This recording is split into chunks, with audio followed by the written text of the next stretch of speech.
Playing through one round of the one pocket. Look at this room, man. Packed. We got 59 players in the Amar Kang Memorial 10,000 added one pocket tournament. RIP, our good friend Amar. We miss you, man. Table 4, we're going to have Spencer LADIN versus Francis RITARITA. And I've actually got to resize a couple things on my scoreboard real quick. Forgot I got to do that for the one pocket.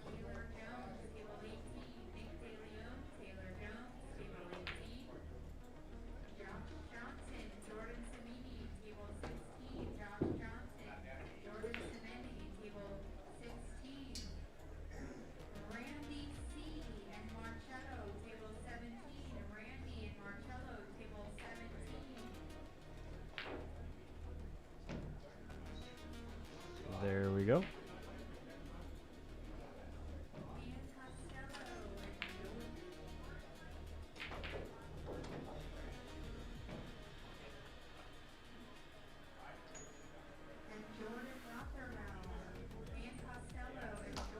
There we go.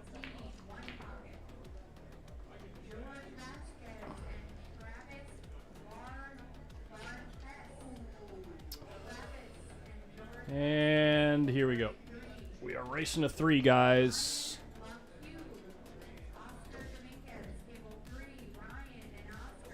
$59 players.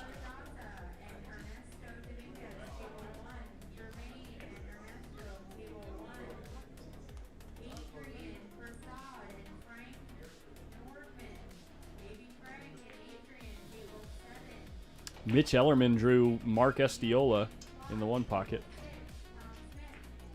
He's checking out Spencer's queue right now.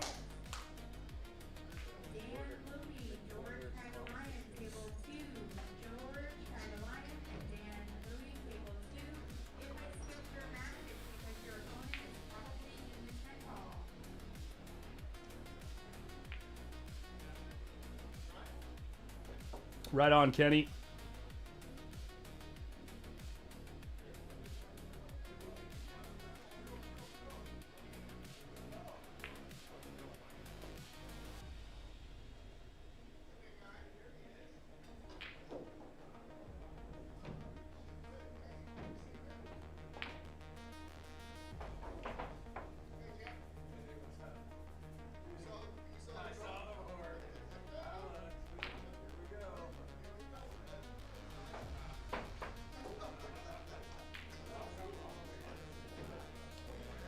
Just waiting for Spencer. He's got his cue on the table, and our players will be ready to go playing a little one-hole.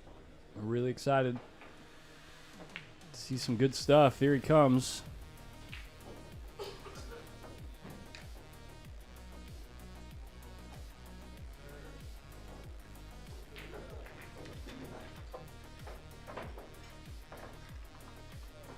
Little fist bump there.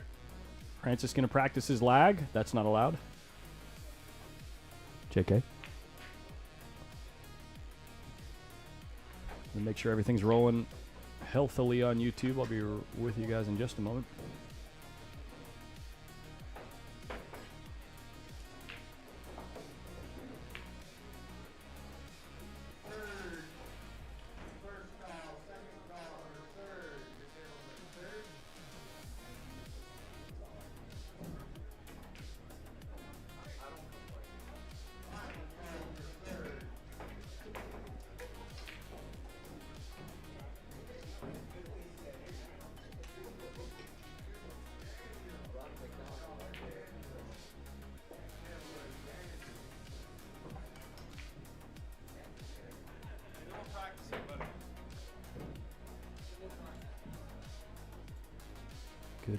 Good. Everything's looking good. There's the handshake. Here comes the lag. First round of the 10,000 added $225 entry fee one pocket tournament. There's going to be about 22,000-ish, 20,000-ish in the prize fund.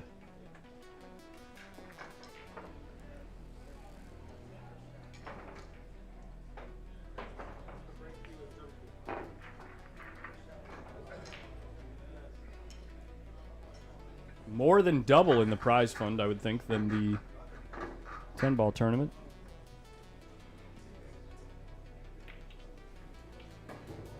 I think. Or almost double? I can't remember. But Spencer's going to be first to break in this matchup. One pocket, very simple rules, very complicated strategy. You know, I could have bought Matt Q for $2,800. Huh? I know you did. You can always tell. You can always count on Spencer to let you know what he's thinking. Oscar coming over here to shark your boy. Oh, he's watching a hit next door.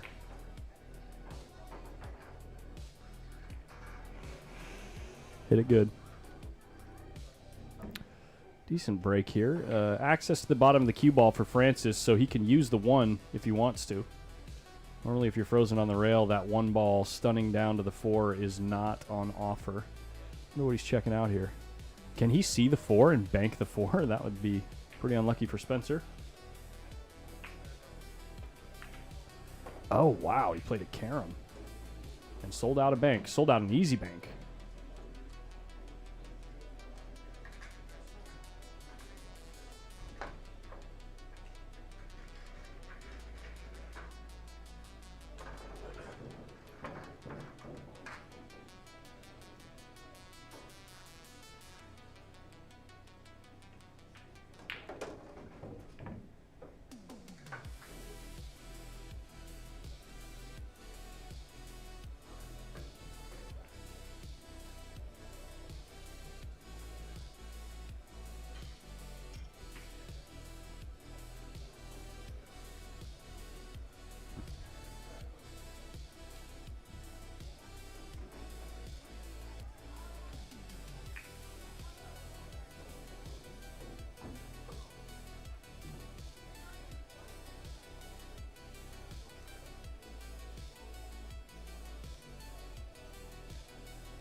What is Spencer doing here, kicking this 9-ball? That seems mildly irresponsible.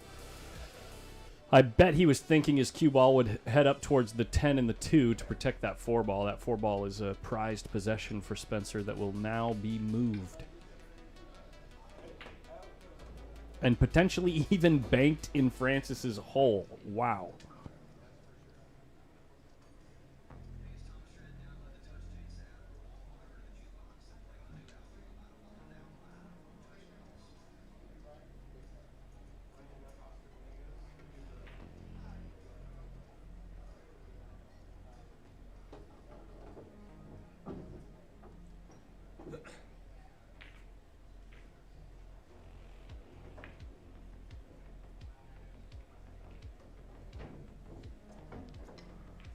What's up, John McKenna? This is the game. Spencer made a nice shot there, just trying to see if this 3-ball goes or maybe if the 5-ball's dead. I think he might have just convinced himself that the 5-ball's dead. If the 5-ball's dead, this rack could be over. Oh yeah, I have to keep score now. The 5-ball was dead, by the way. Look at this.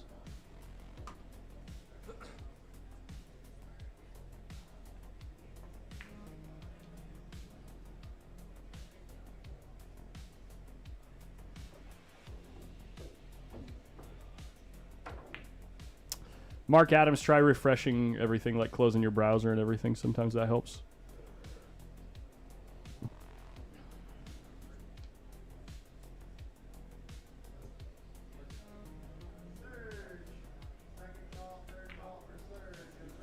Good shot. Almost overcut it, but he's on the 10 here.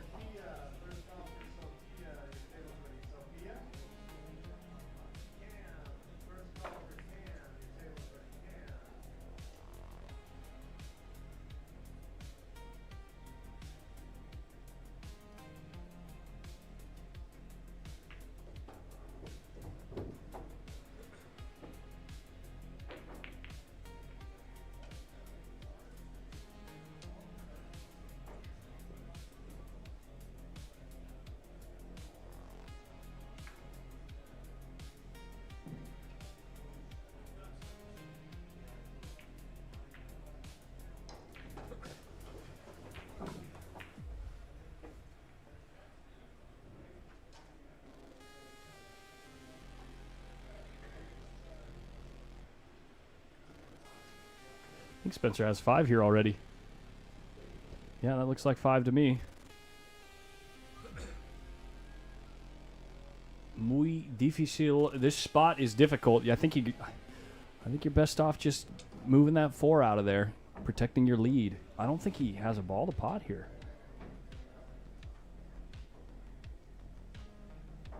Unless, yeah, you got to move that 4 out of there. Hola. What's up? Oh yeah. It's para ti. This is para mí. That's a cider. It's like pear beer. Alright. Well, if it works, it works. Yeah, Francis is in trouble early days in rack number 1. He gave Spencer 2 different shots at very makeable banks. Lucky enough that Spencer missed the first one and then buries the next one and gets 5 balls out of it. Yo, Lee Cash, we got... If you need some hell and Mel... Melissa Helen. And Clay, I forgot your last name. It's Murray. It is Murray. Okay. I was going to say Murray, but I didn't want to embarrass myself. And that's how you save face. Yeah. Who is this lesbian? What? Somebody said that. When? Von Hansi. Who is this lesbian? Huh. Guess that's I don't me. know. I don't know what you know. It was that has been there for like Oh, okay. 5 minutes probably. Okay. Nice Guess shot, it's you. Spence. Apparently. But I didn't have the webcam on back then.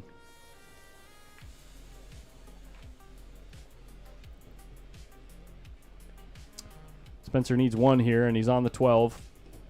Game 1 is over for Francis. Awkward. Somebody's like, 2 early sellouts from Francis, and Spencer finishes that game lickety-split. Nice clearance. the comment was directed at Spencer. Oh, okay. Okay. All right. I mean, let's be honest. Kind of checks out.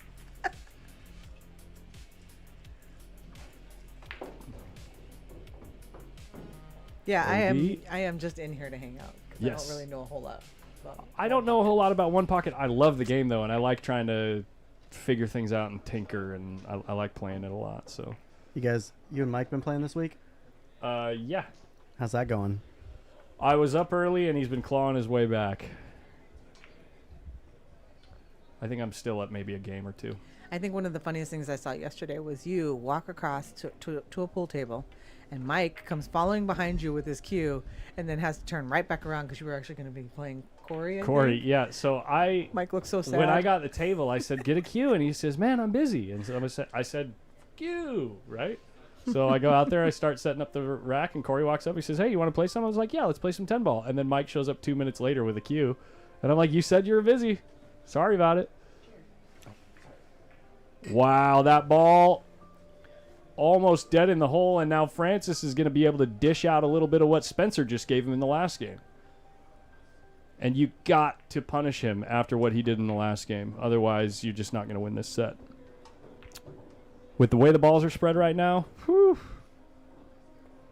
If there's a way to get on the 12, it's a little bit greedy, but like if you can, yeah, it's a little greedy. Oh, the bank goes? I wouldn't have thought that. Oh, it does. Oh, it probably goes. He might have liked to get the cue ball a little bit further back, though. The problem with this bank, though, is it feels like the cue ball wants to slide up a little high for the 12 ball, and the 10 doesn't really pass the 5. Unless you can really, like, get this ball to bite a lot and hit it with, like, finesse. But then the point of the pocket gets in the way for this bank. And that's what he played, and of course it's Francis. Drano. Francis is course. like, what are you talking about, Colin? Of course it's Easy. Francis. Is he still on the winner side on the 10 ball? Do we know? He just lost to Reed Stensrud. Oh, he played such a good match earlier. I just wanted to be like, Yeah, Reed played great against him, got up 5-3 on him, and then it was just too much. They went hill, and Reed won the last game. And by the way, Ross, your boy, just beat Mark Estiola. Our guy from LA. I don't know if you know the guy. Listen, I can't even right now. I can't How's even. the chat doing tonight? You're gonna guys? have to put this on mute so I can tell you this story. But I don't. This is. Yo, thank you for I the can't super chat. I can't decide if I'm happy about this or if I'm just really want to I hang realized it was a myself. foot. I knew it was a foot and mouth moment the second I was saying it. Too soon. Too soon. My boy. Oh yeah. Francis might actually no. The there's- 5 doesn't bank. The 5 doesn't go. The 10 is bankable. That's There's a tight cross. window. The He's one. He's looking for a. But the 14's playable if you get to center. Oh, you can't get to center table from I here, don't though. think the 1 he will play clear the the 1? 10. I don't think the 1 will clear the 10. He's playing for it. No, the 1 doesn't go in the pocket. I can't remember how much you got because we were just talking. I think he has 6 or 7. There are How many are left? 4, 8, 9 on the table, so he has 6. What's he playing here? The bank on the 10, it goes. Oh yeah. didn't And think he you had have the window. protection. Nice. Ooh. Just like the last game, Spencer had Francis in a really bad spot, and then immediately in game 2, Francis has Spencer in a really bad spot. I think Spencer might be forced to bank this 1 here, or kick the 10 in, I obviously. think kick the 10 in is the. If Francis needed 1, Spencer would be forced to bank Yeah, because something. you can't leave the bank on the 5. This is a hair long. Is it going to go? It's It does good. go. But he can bank the 5 now. It's not the easiest bank, and you're And it spreading goes into balls the to stack. Yeah. Okay. You're, so you're that's not a spreading good balls. shot. Yeah, you don't want to open. See how Okay. the 7 and the 9 are pointed to Spencer's side? You're spreading balls to Spencer's hole. Mm. But if you get this ball really close, it's worth it. You just got to get the ball really close, He got away with it. like this, Okay. like a great one pocket player would. Oh, okay. So I can't so do he that. did what I said. I Oh, okay. can't do that, so I'm never shooting that shot. Mel's like, so back to what I had said. I would probably end up thinning the 5 into the stack. Aggressive. And Spence is like, Well, he nope. had to because the Yeah. balls were all out in the open. He had to try to run 7 there. What a wild beginning to a 1 pocket set, huh, guys? It was topsy-turvy. Quick. Explain the Grady rule. I forget. If you play really slow, everybody hates you.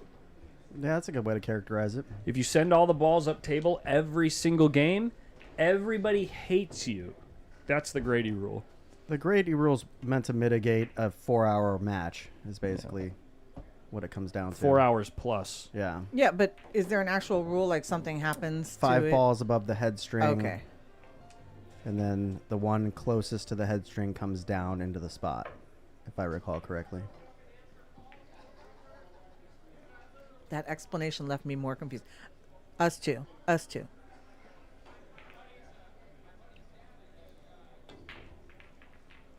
What is going on? Okay. All right. Are they playing with that? Say again? Are they playing Grady rule? No. Okay. So if we get into a wedge, we're gonna have some long matches. Probably not. With the He's about the to run into players the guy behind Not him. looking this at the one. player field, actually looking at the Okay. field, I'm thinking we have maybe 1 or 2 players that will play that type of game. Right. Maybe 3. Trying to find a dead ball and lock up, or not a dead ball, a ball to move and lock up the cue ball. He did a great job. Yep. Yeah, I was like, it's all about the cue ball right there, right? Yeah. He just. Well, he also knew he was sending a ball into the stack. He moved out the 1, moved out the 6, not only increasing pressure while protecting the cue ball. Uh-oh. How's he going to dig on this 1? That's a good shot. It's a good shot. That 11 ball is huge for Francis. That's a great ball to have right there. It really limits what Spencer can do. So that's why he can't really go for the bank on the 6 because it's just gonna. Well, you can't. Yeah, there's not very many moves he can do at all. He's almost forced to just kick the 11 out and try to not sell out a bank on the 6. He could. No. Tony, this is the spot where like Tony rail first banks the 11 back to his hole and sends the cue ball all the way up table. That's crazy. But Tony does stuff like that. Yeah. He certainly Yeah. does. Yeah, like kick off the short rail and bank the 11 to your side and go up table. Tony does stuff like that all the time. What is Spencer doing here? It's Just coming off the protecting the top cue side, ball, yeah. protecting the 6. He didn't get He there, and he didn't. sold it. Mm. Quite frankly, a hanger of a bank. And he can bank and stay under the 1 here, right? He's gonna. I think this is such a high percentage bank, he's going to play position on the next ball that he Mhm. likes.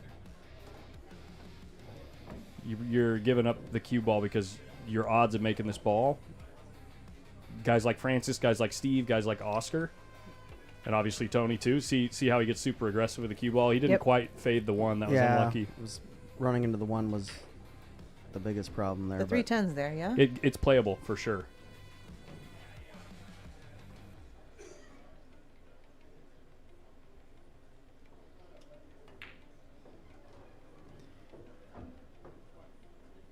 Does he play it thick and go off the 11, or just play it thin?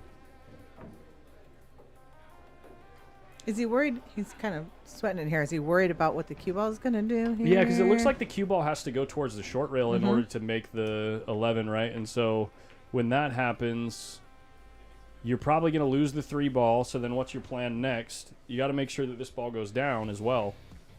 Oh, he Played it off the 11. That's I the wondered one. about that. And Clay said the same thing. He's like, maybe he's going to play it off Yeah. the 11 there. That ball Smart shot. Mm-hmm. Good call. didn't really come up with it. Oh, he's got the 15. The 15 goes, yeah. I just saw He makes it. this ball, he's going to get He's to on 6 the or 7, 11. no problem, maybe even get out. Hey. But, Oh, no. He missed it so bad, he hit the 11. He was jacked up. That's what elevating the cue does to us. Start with the 13, nudge the 2 out, and you've got 7, 8 balls that go to your hole. You got like 10 balls There that it go to your is. hole here. A little tight there, but Yeah, that got a little funny fast. You can draw, I think, here. just a little nip draw and No, get it's on the gonna Well, send seven. actually, it looks like it's going to gonna go full into the 7. Yeah, it's so gonna you send the 7 now back you're over. forced to go forward off of the 7 and try to hit it as thin as possible. Well, where's the cue ball go? How close does the cue ball go to the bottom right corner when you do that? And because they're so close together, right? Yeah, watch the double hit. Watch the double hit. So Can you just go forward off the 7 and put left on the ball and get on the 4? Get on the Wow. 4? No, I was gonna say maybe if he makes it, he clips the 7, the cue ball comes down, and he'll just maybe have a bank on I think On the the 15 15. bank. on Yeah. 15. Oh no. Or you miss cue. Oh, no. You foul and tie up the 7 ball And then 1 spot. and leave no shot. The 7 doesn't go. I don't know. I'm about to find out. Still don't know. You're about to find out. Francis is gonna. No, he's gonna Off play it the off 11. off the 11. And he can draw back for free. I mean, semi-free. He'll leave maybe a bank on the 13. That little 11's been helping him out. It has. Yeah, draw back, play the 13 next. Oh, no. Hit it too Just a full. move. He played it as a move. He wasn't trying to make that ball. But now, He was trying to protect it with these 2 balls Yeah, here and nothing get it banks close, now. but he tied up the 11, which is no good. Yeah. Unlucky. Bank that 8, baby. He can't shoot anything. cheers, Collie. What are we drinking? This is a cider. 805. Breaking Bud. Muchos gracias. Oh The yeah. 8 doesn't go clean here, but Yeah, I that think 2 you can ball's play the huge. 8 or the 4 here. I don't think there's anything wrong with it, as long as you don't sell out the 12. Unless the 11 is throwable to the pocket. Maybe that's what he's worried about. He's just going to move a ball out and go, okay. Yeah, so the 11 clearly isn't playable. He's placing another soldier on his side, removing one from Francis's. It's not a bad move.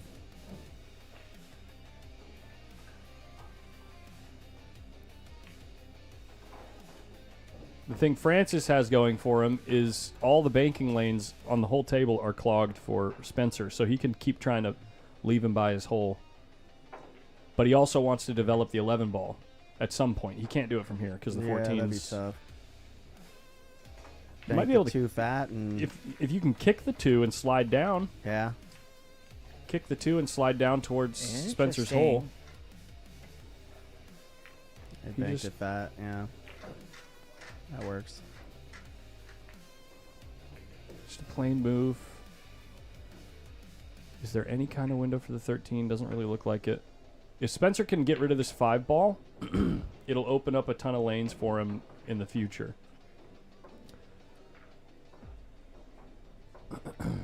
Pardon me. Don't let it happen again. Sorry. It's all right. What's he gonna do here? Just gonna He go just- up table. Just needs to get rid of the 5 and try to leave Francis in an awkward spot.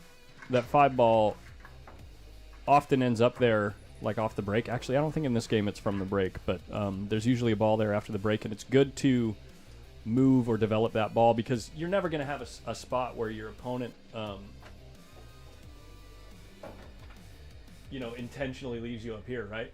So that ball does no good for you unless you can extract a mistake down table and then play position on it later. So I generally don't like having a ball there because It's in the way, yeah. it's in the way for banking balls at my hole. So does he go on the bottom side of the 5 and put him into the 1? Or yeah, looks like he's doing. Oh no, he's He going double up. kissed it, and look at this turnout Going under perfect the up behind the 14. 14. Wow. Wow. Just calculated. Just purely calculated right there. The double kiss and put him up behind the ball.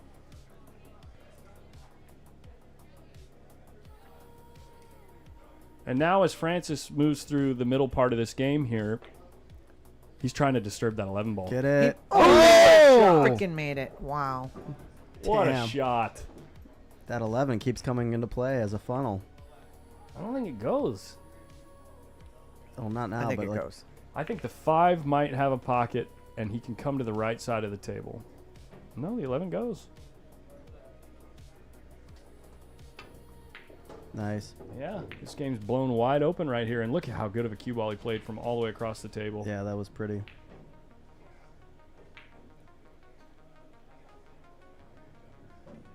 $13-7. He And missed he it. missed it by Oh a mile. no. That did He it look like missed it that. scared it a little bit? I didn't hear anything. Let me see if I can see anything. You didn't hear anything. Usually you hear it also. You hear like a thud because the cue ball tries to climb the ball. It just looked a little funny. Yeah, let's Usually, see. like it comes real. He comes so clean through the ball. And that one looked like it. They clung together for a second. Oh, it was on the spot as well. Let's see. No, No. no He skip. just missed it. He just missed it. Just hit it fat. All right, so if Francis has 3 and there's 7 on the table, means that Spencer has 5 already? He's Yeah. got 6 already? How fast does this guy run balls? Pretty fast. No, Francis has 4.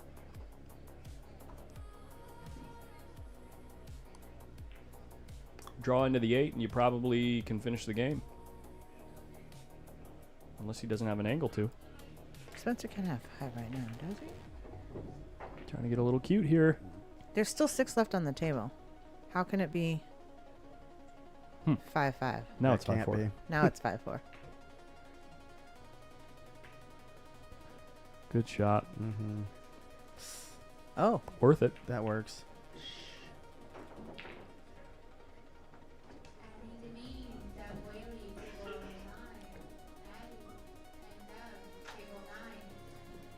there's still one in the tray, Spence.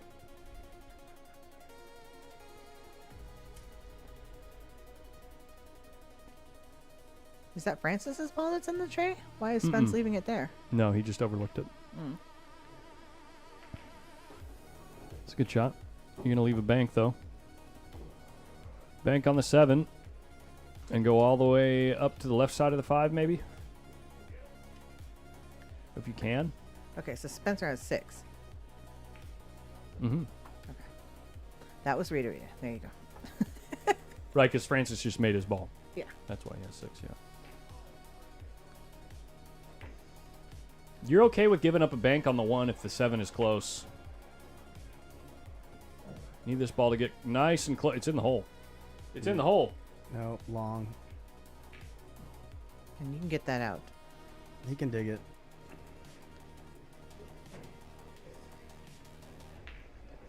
Francis hits the ball so good. I'm just like, bank the 5, baby.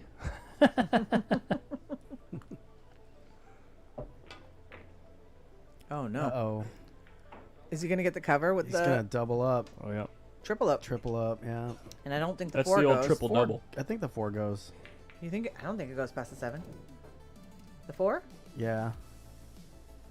You got a different angle, Collins? Does that 4 goes past the 7? It does not. I do not from here, and it doesn't go. I can tell you. Cue ball might be able to get to the 7. No, probably not. Maybe. It looks like He's looking at it. It looks like he's got a clear path, actually. Oh no, he's. Did he Wow. just play a This three guy's ball a combo? sick- What Sicko. the? And he got there. I What is mean, Francis's face right now? I wonder if it was just dead. I mean, there was a foot in between the first 2 balls. I don't call that. That's, No, I mean like where he didn't actually have to cut it or anything. Like it basically. Sure, just yeah, handed but straight it was still, down. you on, have to but hit it still, perfect. Yeah. Wow. You still have to hit it perfect. Y'all are crazy. This Nobody game's does easy. that. Is that? It's nice. Nice shot. Yeah. All right. Oh, I'm sitting here going. Doesn't he have to go to 7? No, it's 8. Oh, God. You really don't play one pocket. Shush. No, I just had a brain moment. A brain moment. A brain moment. It's funny that you were keeping track of the ball count so I know. intently, and I then know. there was And that. I'm like, oh, he only has to go to 7. I don't know why. It's in the hole. It's in the hole.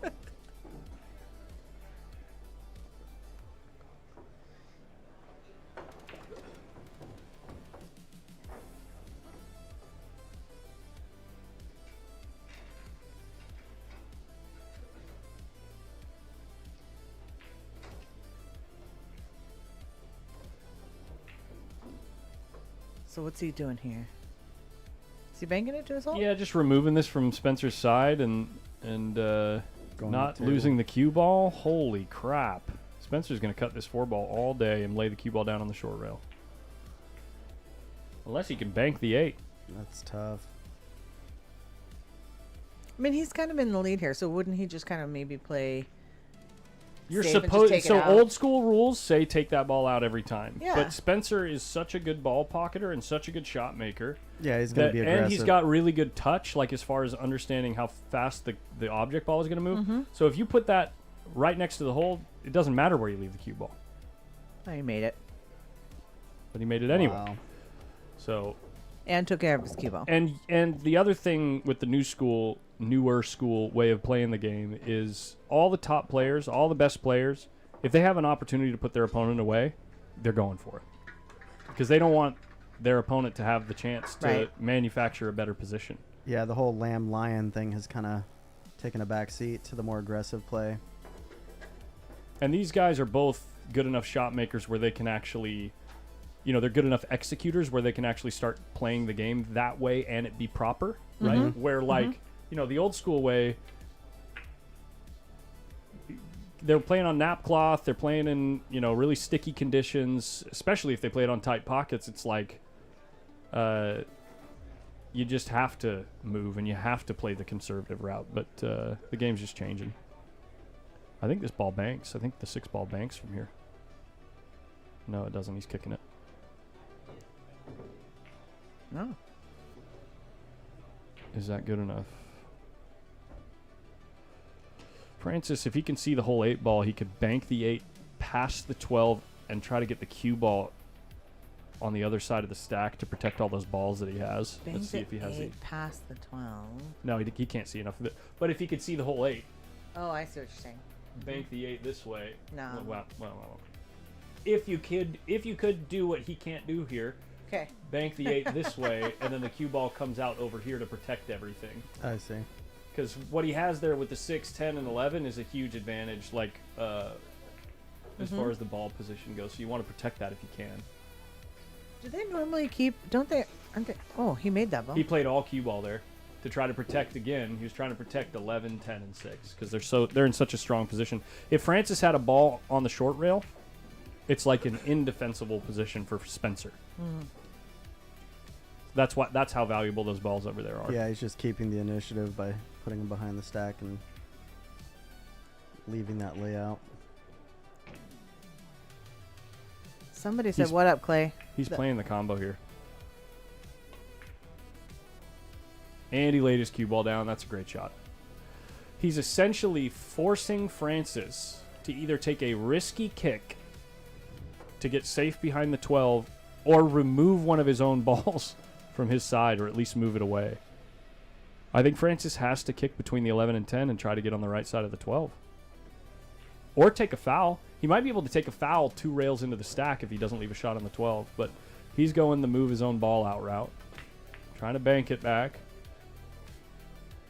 Gets to the right side of the 12. What did he leave with the 10 and 6? I think he left the whole thing. Bye-bye. Bye-bye. If he can get rid of those balls and protect the 12 ball, it's... He's Spencer's- cutting the 12. He's cutting this in. Oh, my gosh. For what? You get 1 ball. The 10 ball is still going.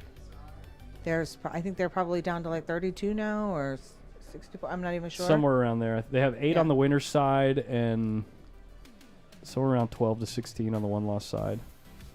What a bank. What a It's a bank. good bank, yeah. 8's there. Then 5. Nice. I think some people on the winner side here. Daniel Sardencio, right? Is he still? No, he did just lost also? to Shane. He went hill-hill Okay, with so Shane. Damn.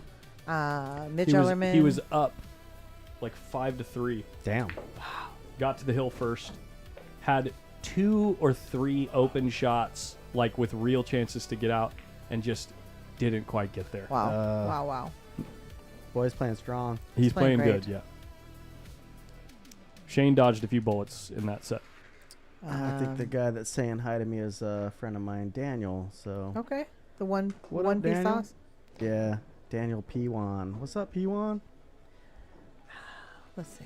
Who else is on? So Reed then is on the winner side then, right? Reed Stensrud. Stensrud, yeah. Arseni still on the winner Arseni side? and Shane are going to play tomorrow. Nick DeLeon, One lost side. one lost side. Mitch Ellerman's on the winner side. Who else? How about Adrian? Still winning. He's going to play... He is going to play... He beat Ernesto. Played a pretty good set. Pretty solid set there. Emil GANGFLOT? GANGFLOT? Still winning. GANGFLOT. That was a great move. And a great shot. Spencer have 3? Yeah. Collins, can you put the main on that screen Yes. One moment. Yes. when you yes, get a yes, chance? yes. Thanks. Mitch and Nathan, Emil, and Eric Stanley are playing right now, I think, on table 1. Okay. Yes. Emil hates that table, I can tell you right now. There's no chance he likes that table. Brian Borgia is going to play Adrian Prasad. By the way, Brian Borgia has beaten in this tournament, in the 10-ball tournament, Steve Hausch, 7-3, Ian Costello, 7-3, Avinash Pandey, 7-3. Wow. He is tearing through the field as a 610 Fargo. No, he is. I mean, he's I know. he got kicked out of the B tournament like a year ago, maybe. Yeah. He's playing Who's this? great. Brian Borgia. Oh, okay. Adrian is playing his match with James Cabal tomorrow. And Nate is still on the Nate Nunez. He's still on the winner side, right? Playing Mitch Ellerman tomorrow. Yeah. What's the race in that 30. Cabal? Okay.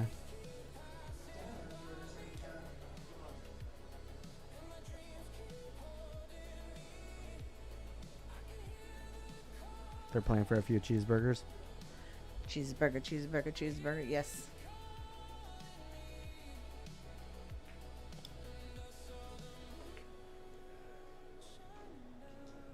Put it in. Ooh. Ouch. Yeah, didn't want to do that. Yeah, he wanted to make that My ball. score is off. Yeah. I am gonna go grab a drink. Okay. Thank you. No, thank you. Okay, let's get this up here. Tonight? And Francis doesn't get on the next ball. Oh, he does. The He 5 does. ball's there. Sorry. A scooch. I got a scooch. I got a scooch. Got to make this booth a little bigger. Is he going to Yeah? try to go into the 1 here? He is. And is the two, if the 2 goes here, Francis could run out. The 2 doesn't, but the this one. But if the That 2 one goes does. here, it's Oh. like really good. Oh yeah, yeah. No. But he's gonna play position on this. What is that? The 13? Yep. But now the 2's still a problem because that stripe ball is the only one that goes. And making that ball and getting around the 2 can prove to be difficult. Correct. Right. He just throws the 2 ball actually toward Yeah. the other hole. That's why I was saying if Yeah, the 2 went earlier, it's like really, really, really good. But who knows? Maybe it does go. I don't know. He's playing up to the 11 here. It's not going to work out for the 11 ball, but he's going to get 1, maybe roll up bank the 2. Is probably the shot. Especially if you can get an angle to bank the 2 and use the 14 for cover. Go look at it, Francis. Go look at the bank. If you can bank the 2 and use the 14 for cover in the same shot, like if the ball doesn't go, it's like it's massive because you can leave the cue ball real close to the 14 and it still be makeable if the 2 does go.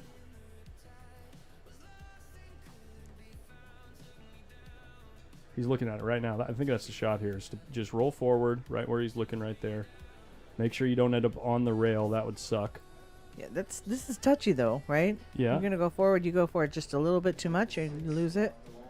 And he's on the rail, and he went forward too much, Yeah. And, and he missed the ball. yeah, no good. No bueno. Now he can make this 10. Where's the cue ball going, Collins? It's missing the side pocket, right? It's going above it, and he can play shape for like the 15. Yeah, I would think so. Yeah. You can argue with me. It's You can okay. also cut the 2 in here and play shape on the 11. It's a little more difficult to pot the 2, Ooh. but it's more natural, I think, to get on the 11. He's overcut it, and Francis is in this game. And he's gonna play the 2 combo. He's gonna play the combo, right?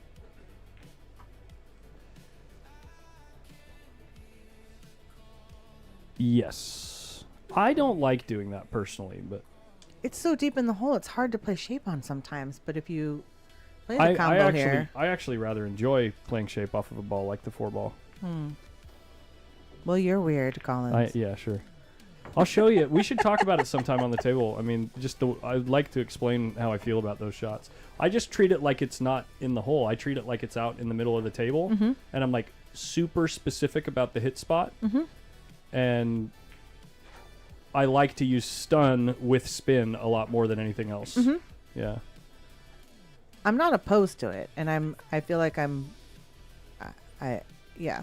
don't have a problem with it. I just think in this particular instance, It's better to because shoot the 2. it's better to shoot the combo. Sometimes you miss it. I can't believe it. I can't believe it. Because he's And- trying and- not to make them both, right? And especially when if the combo's more difficult than that, I go even further to the side of like, when is Francis not getting position on the 2 ball there when he shoots the 4?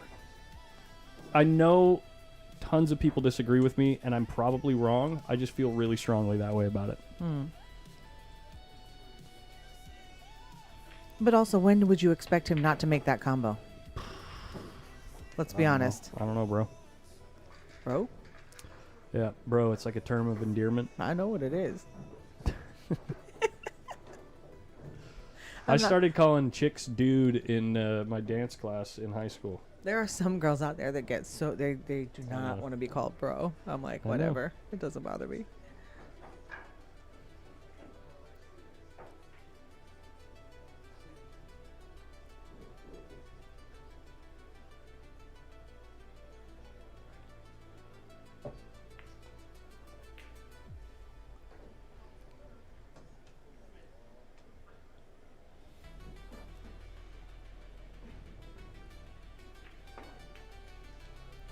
Okay, so now we're just playing like a little moving game here. Yeah, he's trying to bait Spencer with the bank here, which I think Spencer's going to shoot it, and I think it's still the right shot, because if you happen to get to 7 here, Spencer's never going to leave his cue ball high enough where any of those balls up table are going to be a real threat for Francis to shoot at. You know, he's just moving. Look at this. He scratched. No, he's good. Was never a doubt. Yeah, Never a doubt. Never in doubt, huh? You bank the 15 here? Honestly, at this point now, I'm okay with just settling into let's just vie for a better position. You know, like just kind of joust a little bit. 15 goes, but you're risking the 2 ball, right? Because you have to cut it so much to get it to go that the cue ball is going to come way to the left, and that's why he stood up off the ball a few times here. I think maybe he's thinking about putting a little bit of right spin to check it to leave it real steep on the 2 ball.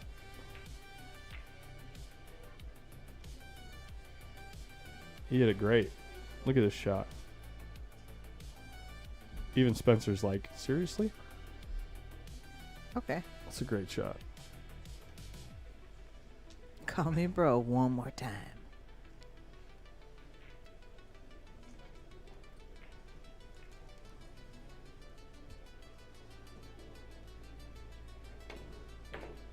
Cut it out.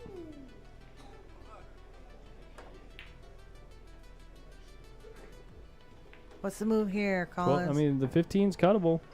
Or you can just bank it up on your side up there by the 2 and 1. Obviously, you don't like it on Spencer's side. If you're going to hit it terrible and hit it into the short rail and leave a bank for, you know, leave it over on, like bounce it off the short rail over by the left long rail, you don't want to do that.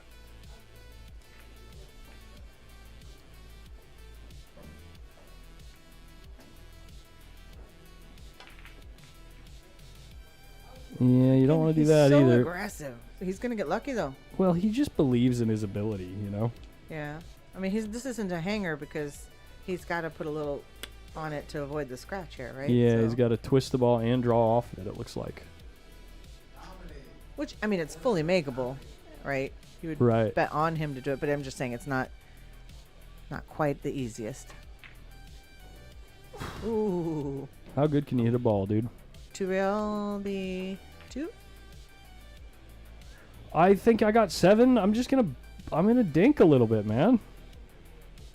The balls aren't great for a 2-railer. Because you would sell out the 11 He'll potentially. protect his cue ball. He'll protect his cue ball, but like He's going. again, you got to make sure you don't leave this on the long rail on the right side of the table because Francis will bank the ball back at his hole and steal another shot. And so, like, if you could just bank the 11 without scratching, if you can find a way to not scratch, bank the 11 out by the 1 and 2, live to fight another day. You've got 7. Wait for the other guy to tee one up for you. That's the old school one pocket. I think he heard you. Tried and true, tested formula. You might even bank the 1 ball into the banking lanes on your side, actually.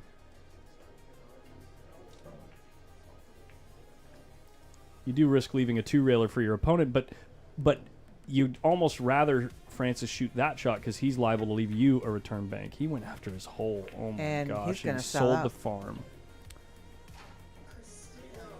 So he can shoot the, He could the shoot 1. You could shoot either of them for free actually, because he can follow through the shot and come all the way down and not leave a bank on the 11 off of either ball. It looks like he Yeah, I just feel has to like- come off the left-hand long rail if he shoots the 2. 1's probably easier, but he's going towards the 11, and less odds that you'll have a good bank on the 11 next. But the 2 ball, I feel like it's hard to not sell out the 11 if he misses. Yeah, you just go in, you just stroke it. You just have to stroke it harder. You got to stroke it. Stroke it harder, come way down table.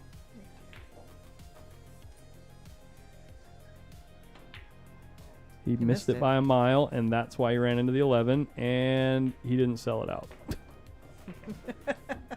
Sweet. Sweet. Look at Francis kind of like half smirking as he walks by.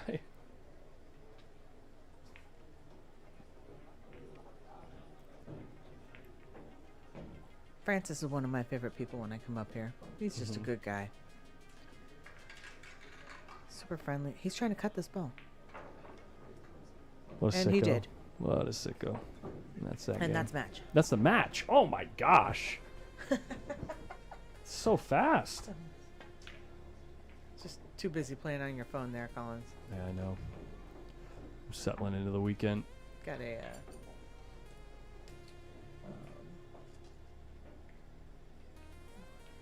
say you're turning into Mike there. Yeah. There's my Dez.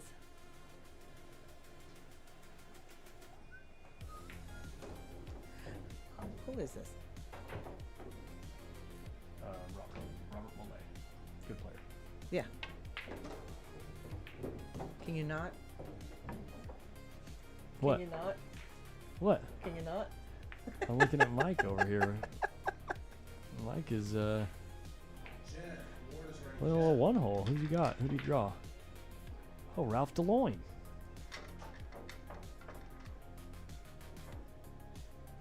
Adrian.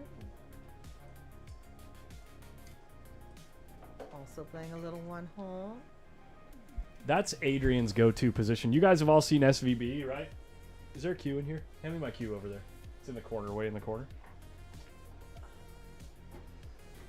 You guys have all seen it? sorry. Yeah, it's okay. You guys have all seen SVB sitting there like this? You know, with his eyebrow? Yeah. You know, and he like goes like this.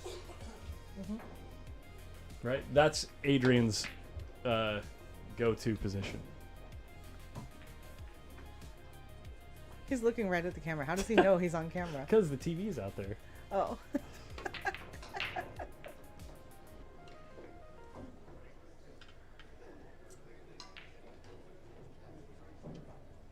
What else we got?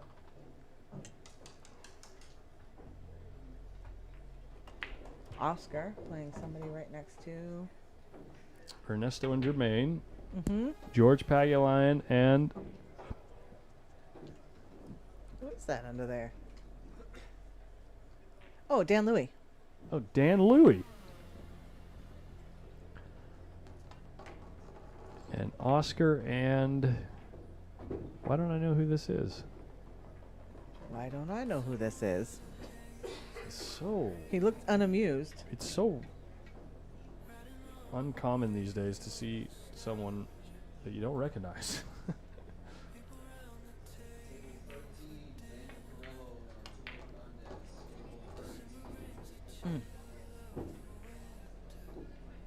Oops, not 10 ball. We're looking at one pocket. Well, we'll let you guys watch some OD here.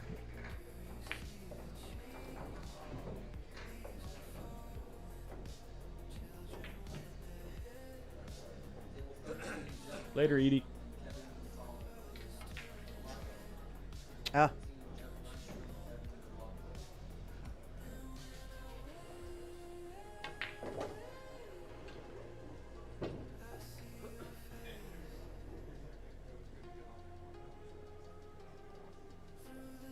Looks like Oscar's up 2-0 in the match. So EMIL beats Tom Smith 3-0. Adrian's playing Baby Frank. We got Phil Prentice got a bye, and so did Steve Hausch. And so did Ralph DeLoyne did not. Apparently someone bought in last minute. Okay. SBB is going to be playing Julio Cerevas. I thought it was Cerezo.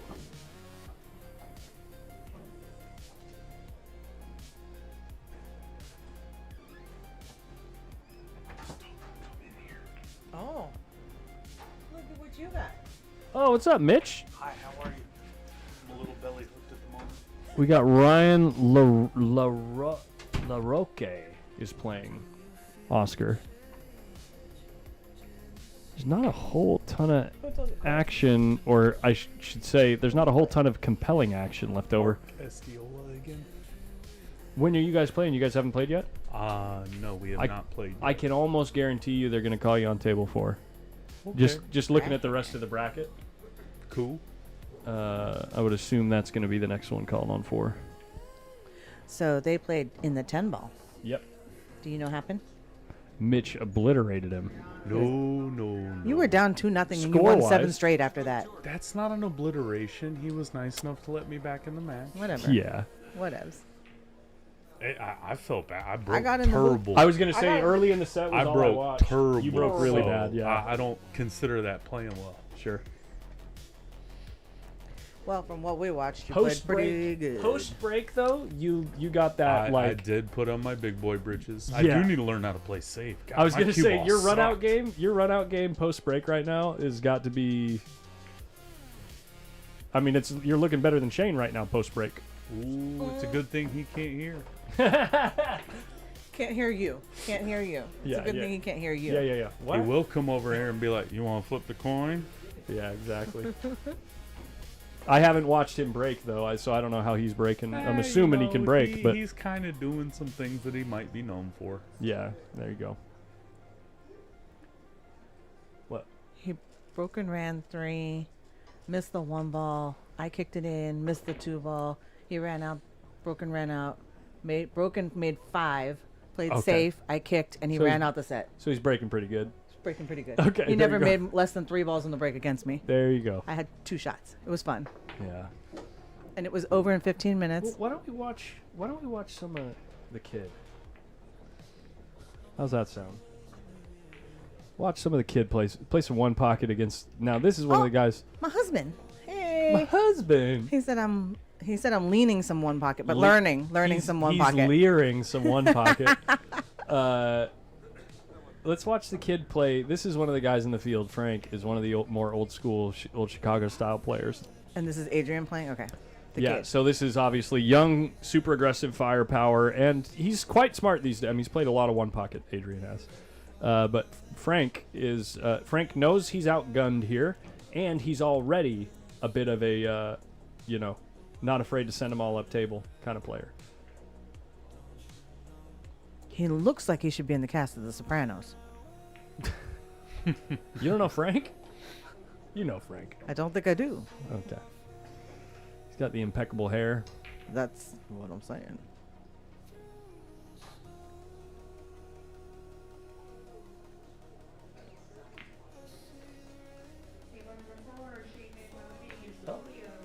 Shane and who? Julio. Somebody. Oh, yeah. Is Melissa? I am reading the chat. Sorry. Hi. Whatever you see on the screen is what Melissa sees. But honestly, I'm not always looking at it. I just saw it move. That's and then interesting. They put Shane on with, if it's the Julio, I think it is. He's a solid player, and he's a great gambler. But We I don't know like if- those. We like Hey, those. hey, hey, Nate. I thought it was Cerezo, Cerezo. Somebody said it in here somewhere. Julio's tough. Oh no, that's. Aldana. Okay. Aldana said Julio's tough. And so that, it must be the Julio. Well, that's Shane and Spencer.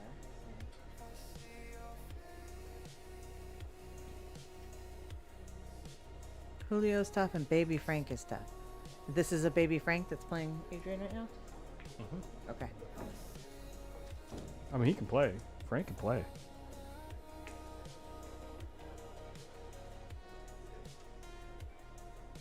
You don't see it. You don't think he looks like he should be like I can see it. freaking Trust me, I can see I it. think we all see eating it.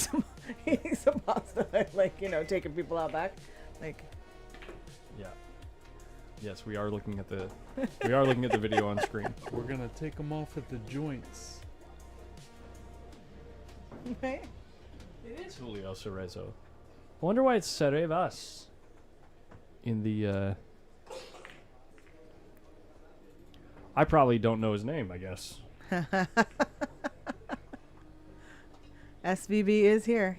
He is here. What table is Shane playing on? It's like the most 4. commonly asked question in the chat. Unless Savannah's here.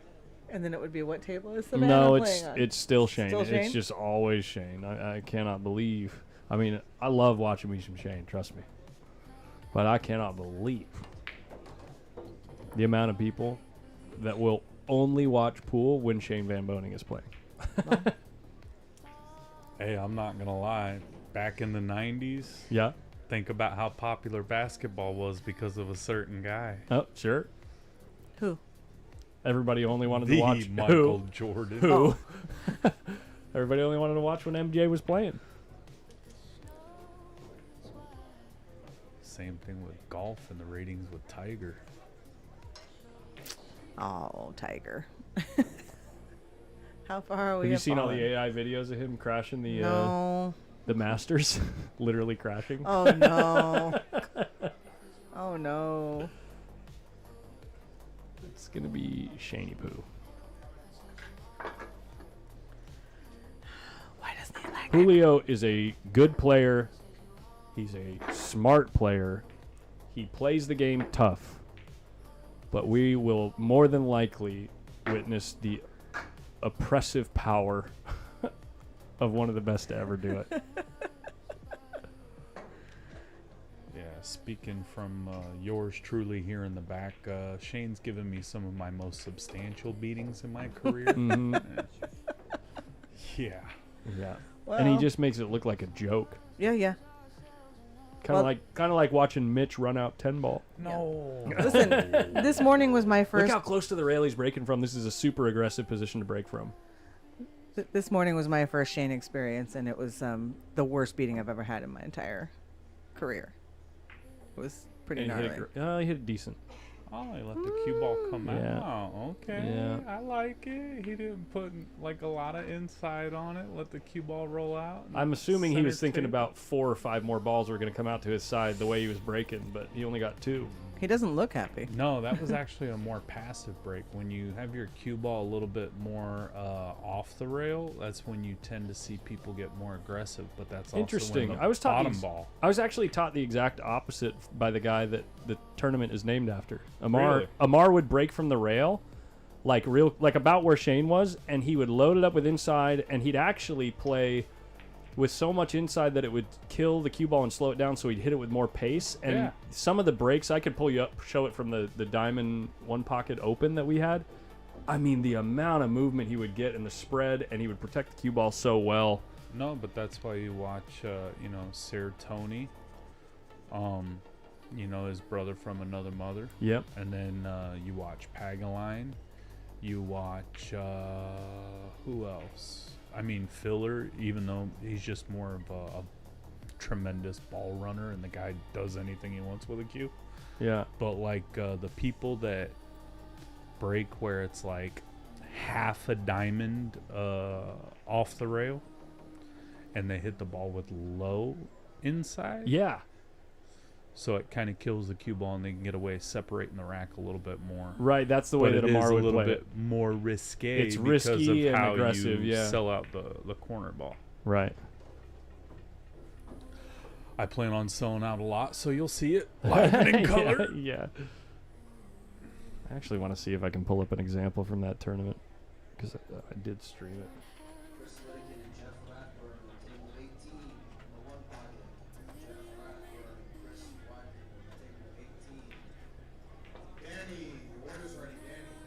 What a bank. Except it's not going to get there. But he didn't really sell out anything. Could have. Because that one ball came over to Julio's side, but Well, does he cut the 5 in, let the cue ball peel the 11 and the deuce out of there, try and slide and make the 9? Does Oh. he fire the 211? I'm just kidding. You're asking for a lot right there. I'm just throwing crap out there, see what sticks. See what's sixth in the wall. I don't mind that, actually. Gonna make the 9. Throw the 5 over.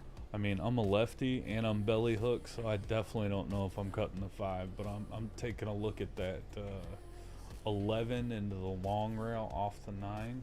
What's and he then doing here? Is he sticking just them- giving up the... Yeah. He- My little... Ooh, he was off to the races. That was a dang good shot. He gave up 1, but... And the 1's froze, so... I see him just responding by moving the deuce and the 1. Maybe feathering the 1 and sliding back behind the deuce so the 1's off the rail. Can he feather it? I don't know if he has enough of it with the 2 ball there. Well, I mean, like, my idea of feather is just whether you hit it thick or thin, but spinning behind the deuce. But with it being frozen, can he do that? Oh. He let his cue ball go. Julio, you might as well just cut it in, get shape going back and forth, hit it with a convincing stroke. cue ball touches the bottom of the 5, you might scratch, but highly unlikely with the 11 there as well. And then you manufacture a shot on the deuce, or you hit it more with less pace and try and get shape for the 11. He might actually hit it with outside and go up above the 8 and the 10. Go in. Oh. All right. And I think Mitch, the somebody- 5 ball's got him partially blocked on the 11. Somebody in the chat named Fat Paul says hello. Ha! What's up, Paul?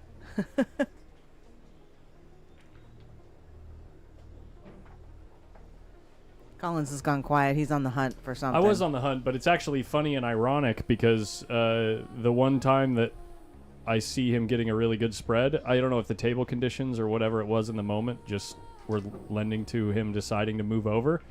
But this break that Amar laid down is exactly what you were talking about, Mitch.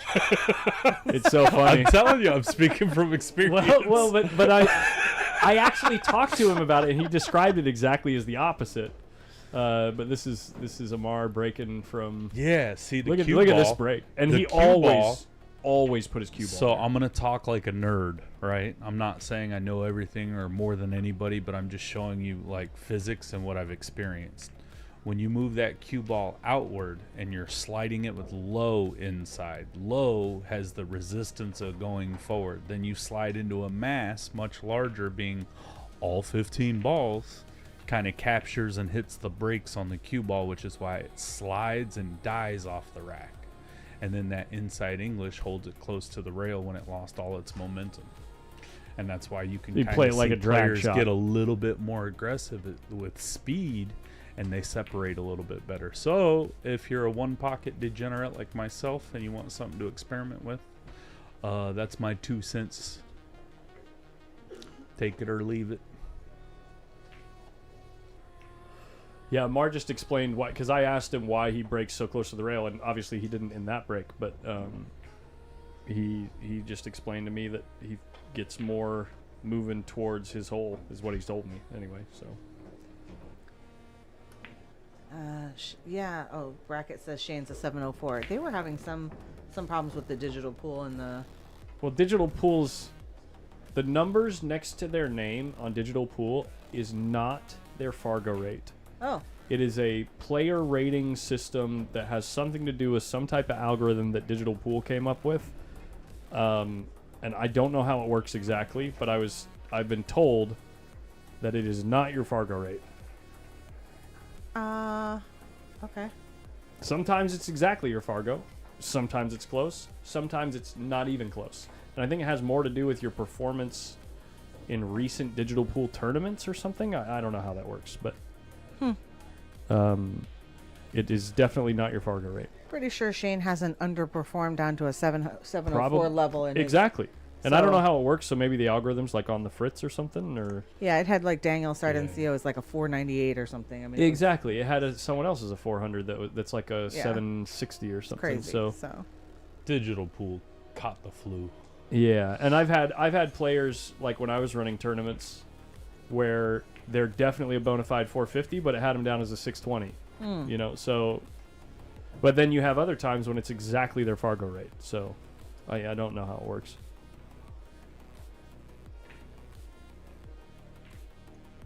Uh-oh. Is he going to be able to twist the deuce, cross it, even though it's close to straight in? Or is he going to just opt to bank the 5? Looks like the 2 ball's a pretty big ball for the 5.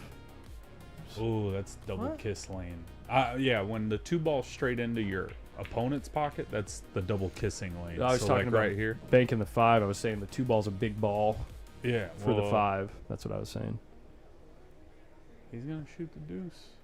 Soft with left. Yeah, that's what I meant. The You'll double take kiss. You'll take the double kiss though to hold the cue ball. It's probably in the back of his mind that it was probably going to happen.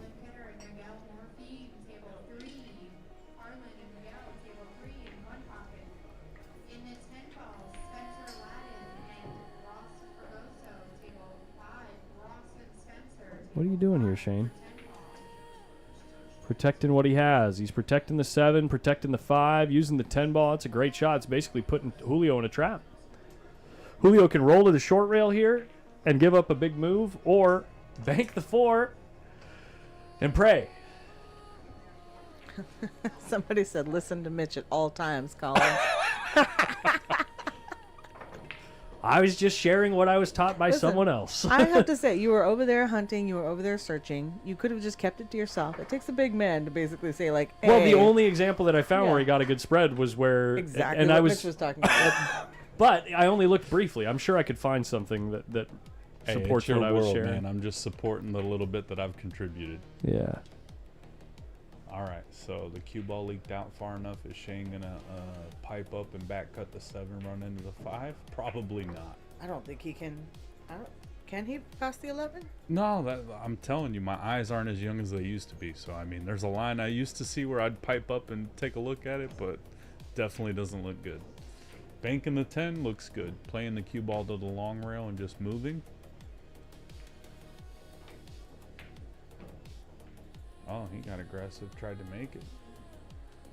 That's like best case scenario for Julio. Oh, man. Top left, let the cue ball float into the 5. Put enough spin and speed to where cue ball goes forward, touches the rail. You might get a shot on the 7, but at least get on the 4.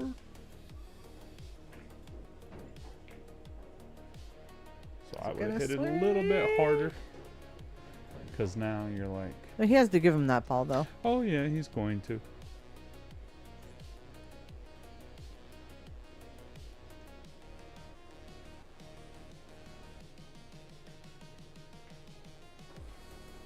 Derby though, if he's playing me, he's banking that. He's gonna say, sit in your chair, buddy. He's going to bank the 4. Yeah. Just because at Derby, the tables play a little softer because everything's sliding in. Where is Ruger? I heard was he traveling? He's in London. London? Okay. Yeah, Oh, they well, moved that's over a there. good place to be. They moved there. Oh. I believe his wife got a contract working out there. That's a good reason to move.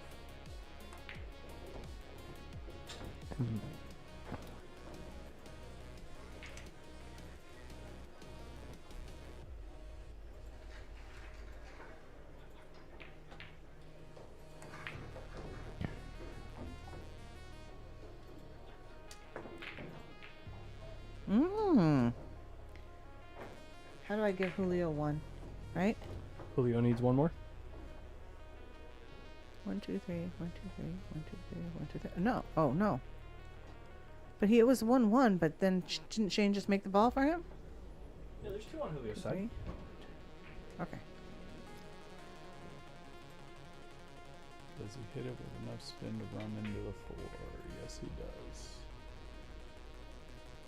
Kind of overturn the 7 into the bottom rail that way. So now Julio's got a very good look at a cross corner without double kissing. Without double kissing? Yeah. I don't think I can avoid this.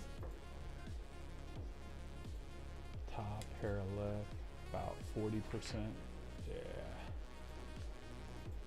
Wow. I think he probably started off with a hair left and drifted center the way the 7 ball straightened out.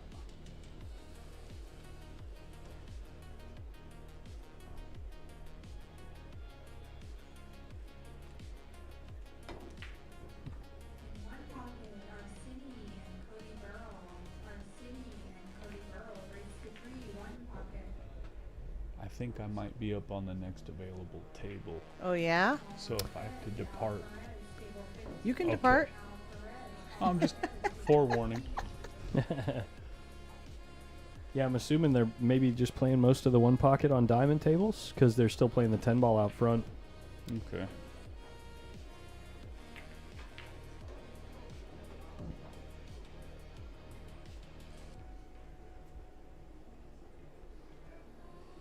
No surprise here that the balls are slowly moving up with Julio trying to protect against Shane's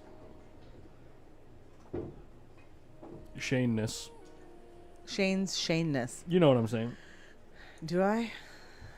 I think I do. I think I do. And I love that Shane's just like ready and willing to just play the same game right back at him, you know? He's like, okay, you want to do that? I'll outplay you at that.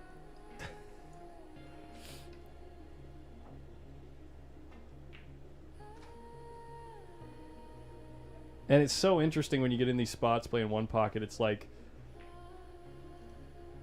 Hi, Lori. you're like slowly cornering yourself and your opponent into an ever more complex puzzle that slowly becomes less and less complex, and then you just start fighting over a few balls and then moving them back down table. Well, the best is where like someone says, "Oh, I wouldn't put it there." Yeah, but do you have the capability or the willingness to be like, huh, "This looks like fun"? Like me, I'm gonna sit there. You give me an inch, I'm trying to take a mile.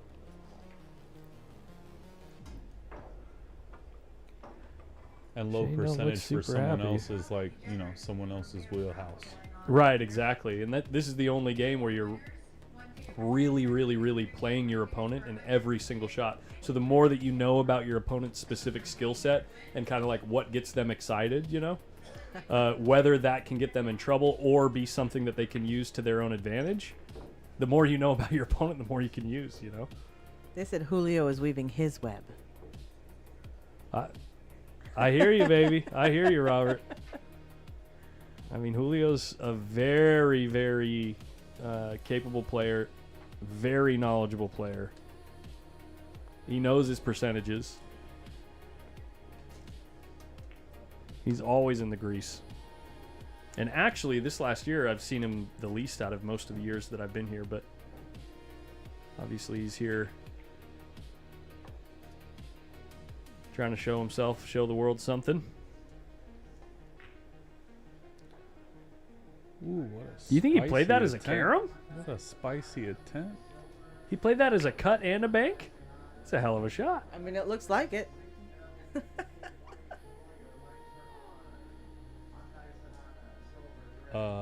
Spencer.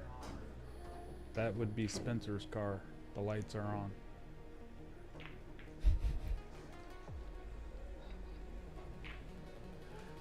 But this is the other thing. Julio's game has always been, you know, he's not a ball runner. He's not, I mean, he can run balls, right? But he's not the guy that's running 6-7, breaking things out, you know what I mean? And continuing his run. Yeah, yeah. He is the pick them off one or two at a time, find your spot kind of player, so. And there's nothing wrong with it. Oh, yeah, no. I mean, you got to play to your strengths. You got to play the game the way that you know you can play it best. And I'm wondering, depending on how well Julio does at this in the first game or two, I'm wondering if Shane's going to be... This is going to be the determining factor, because I like Shane to bank this and get on the 5. Right. What he manufactures afterwards, yeah, that one's in. But you're So, saying... the fact that he can pump the 5, touch the 15-11 afterwards.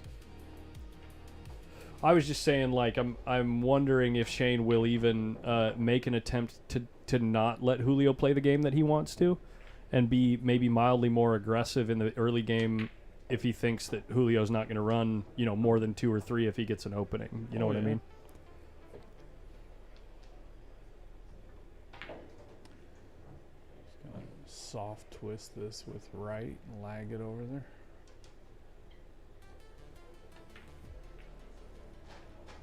Little light, little long. Light. It had a really good line. If it would have been faster, it probably would have been right at the pocket. Now you got to be careful. Do you shoot this ball with left or right and cross the 4? I think Julio's just going to move it out of there. Oh, you got to cross it with a little left, get behind the 15-11. That way you end up... I mean, he's been lagging them all close, man. I mean, I like him to get there. Lagging them all close, man. It's just having enough left on the cue ball to make sure that you get behind the 11. See, he hit it with right. Now, this is where you got to be careful, because now you just got him shape. Yeah, almost, yeah. If that ball stayed up on the top rail, you just got him shape. I am honestly a little bit surprised that Julio shot at that ball, just from what I've watched him play in the past. Maybe he felt like there really wasn't going to be a lot of danger. Sure. Well, and again, I'm not doubting your No. understanding I'm not of him, saying but you he's were. also not used to playing SVB, so like he's gonna take more flyers when he sees them, because he may not see them again. Yeah.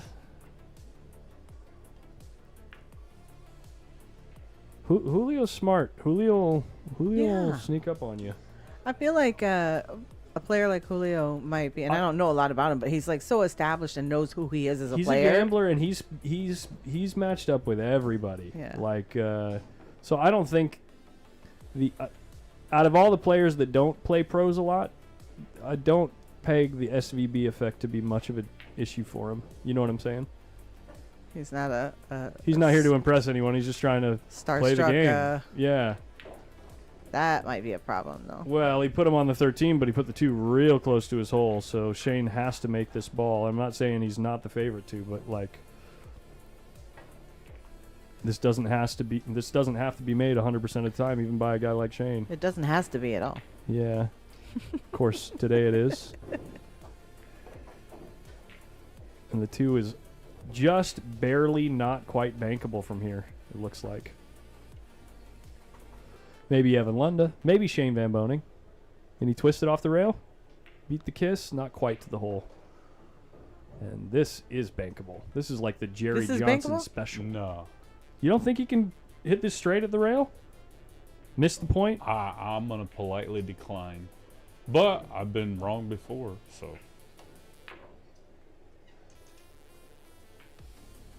He overcut it to miss the kiss. And left Shane with an even more bankable shot. That I would agree with. He's going to hit this with a little speed.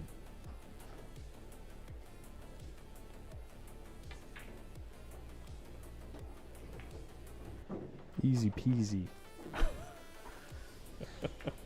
It's so he can get on the 14. He's going to do the same thing. He's going to lag the 14 now and hit it maybe half as hard as he did the 2 ball. It's just got further to go. It must be nice to always hit the ball how you want to hit him. Like I said, I've been the recipient of a butt whooping or two. It must be nice to always hit the ball exactly how you want. I mean, yeah. Oh, wow. It must be nice to be able to magically predict exactly what he's going to do, too. Stop it. Yeah, that was Stop okay. it. Let's play bank pool at the Derby and just swish it. He needs one. He's feeling so froggy, he might say, "Screw it, let's kick the 1 in." Kick the 1, yeah. He is.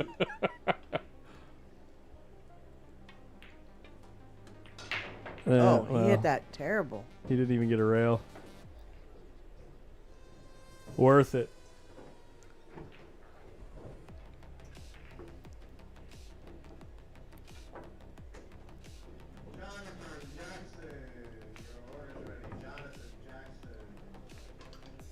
Hey, Candy Miller, thank you so much for the support. Very much appreciated. Good to see you. Hi, Candy. And Marcelino, I saw you. Hello.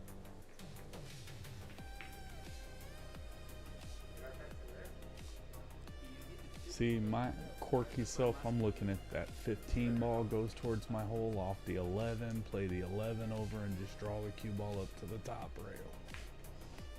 But I never said I was good at this game. Is he shooting? Yeah, he's thinning. Great shot. Oh, wow. He's doing like the proper Good thing. shot. Good shot. He made the ball on the spot. Ooh, he might be able to soft spin this and land behind him now. Get a couple more potatoes. He's going to get there. No. Only just. That's all right. He's high enough to where he can make the 11, but he's got to be careful how far he pushes the 15. The 15 looks like even if you shoot to make it, it goes in the side pocket. The fuller you hit the 15, the better. Feels like. Because then the cue ball will drift up and you'll still have a shot on it and not leave it to Shane's hole. Kind of like this. Yeah, that was a little thin. And a lot of it's because he was like slowly ascending upward as he followed through. So now he might punch this or just roll down for the bank. If you punch it, you can stun. He just wanted to make it. I feel like he. That'll work. I thought he missed it. He kind of did. All right, low right, 2 rail, twisted tier. I'm kidding. That 12 ball's a huge ball. He's like, Tried to three rail three-rail it, off yeah. the point. No good. Dude, did you watch the U.S. Open at all with Carlo? Yeah. Dude, Carlo shot 3 of those, and one of them was just silly. And he hit it so good. Like, I don't know if he hung it or in the heart of the hole, but he hit one whereas, like, his cue ball was here, and the object ball was here, and he just stuffed it into the rail right here, and just sent it right at his hole. It was just... And then punched his cue ball forward to a safe spot from across the table. Like it was a hanger. That's pretty gangster. I'm not gonna lie, that was pretty impressive mouse work right there, like on the fly. Okay, Ching, yeah, ching, yeah, ching, yeah, ching. yeah. Good job. Carlo playing one pocket, man. I wish he loved the game because he is... It's so... I said it during the tournament a couple times. It's my opinion that Carlo Beato, out of anyone alive right now, is the closest thing we have as far as raw capability plus creativeness, or creativity, pardon me. The closest thing we have right now to Efren in his prime. And watching him play one pocket, even though he doesn't even play the game in competition very often, it was so cool to see the things that he was coming up with, especially when he was in dead punch. It was like...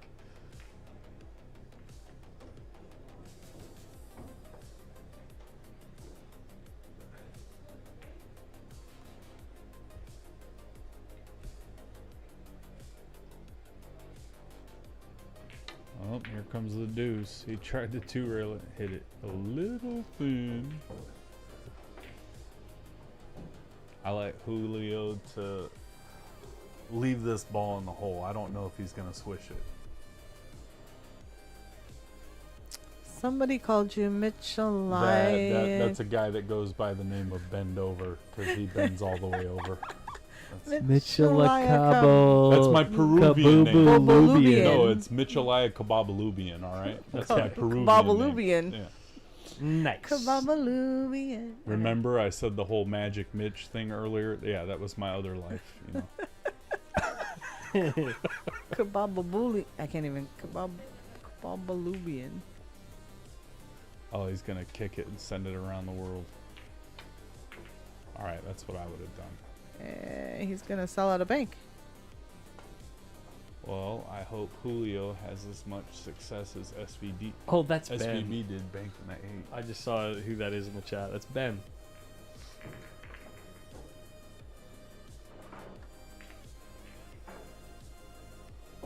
Those are so deceptive when they're close to the rail, especially on like a totally broken in diamond table. How short they want to play and how thin he had to hit that ball in order to get it to move even in the direction of his hole. Just goes to show how big of a difference 3 inches from the rail can make.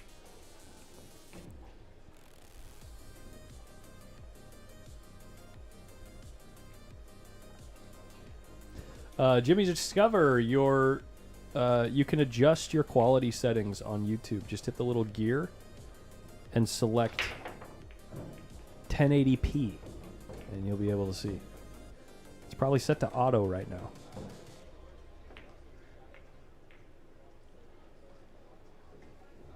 That was a good shot. I still like Shane to twist it over, and he's going to hit it with left and leave the cue ball up where he's at right now.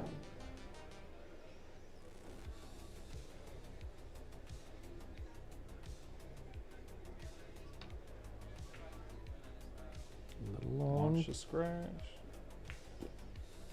It's like the perfect place to leave it right here. It's more difficult when you're on the same rail as the ball that you're trying to move away from your opponent's hole. It's more difficult to control.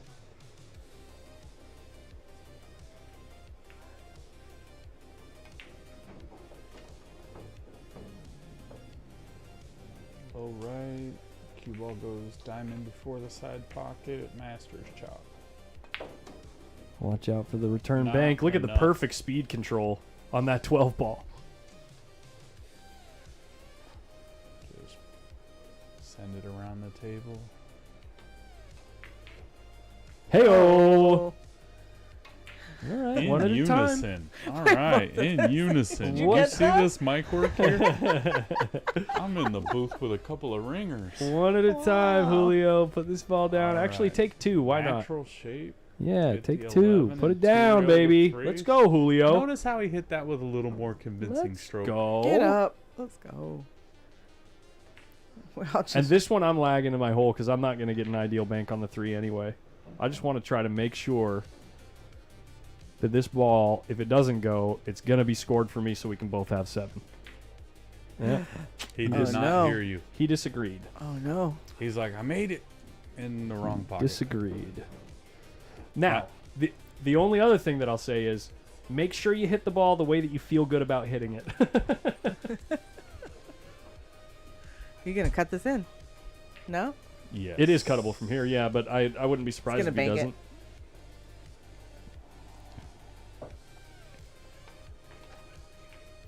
It's It's not going. Quite thin.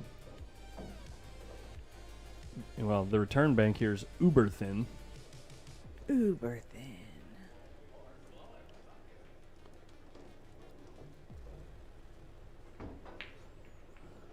What do you think, Julio? 2-rail that 3 ball? Julio likes his 2-railers, man. Well, it gets some shape on the 15, so Yeah. he's definitely going to be inclined to shoot it.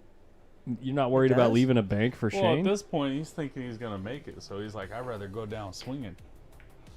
That looks a little long, but it long, looked yeah. good. And And it's- SVB says thank you.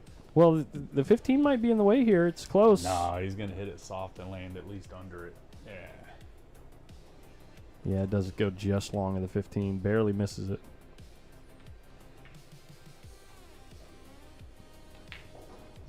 Yeah, that was definitely, that was pocketable from there.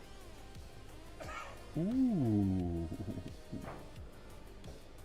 What do you do here?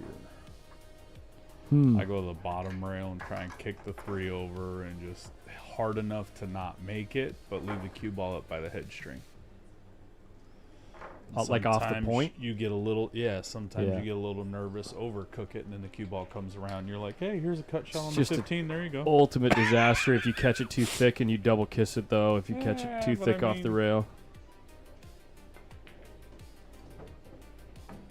Don't scratch. I like the way he played that ball. Other than Oh, the no. other than the scratch, I really like the way he played How that did ball. that As high up as that thing hit up on the rail, I didn't expect that to scratch. Me either. Oh, Yeah. that's nuts. Boo. Boo! I'll tell you what, though. I mean, the score, he did a really good job. Boo.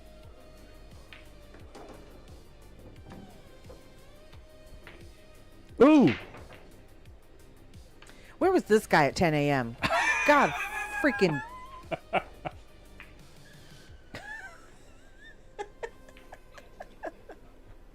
You know what? I think Shane is just reciprocating some love. He sees the guy playing with a Q-Tech, and he's like, here, man, have another swing. I got a Q-Tech shaft. Come on now. Just kidding. Come on now. That's customer service, man. That's what I'm saying. True story. All right. Well, this one, it's good night, Irene. I like him to bank and just twist this in.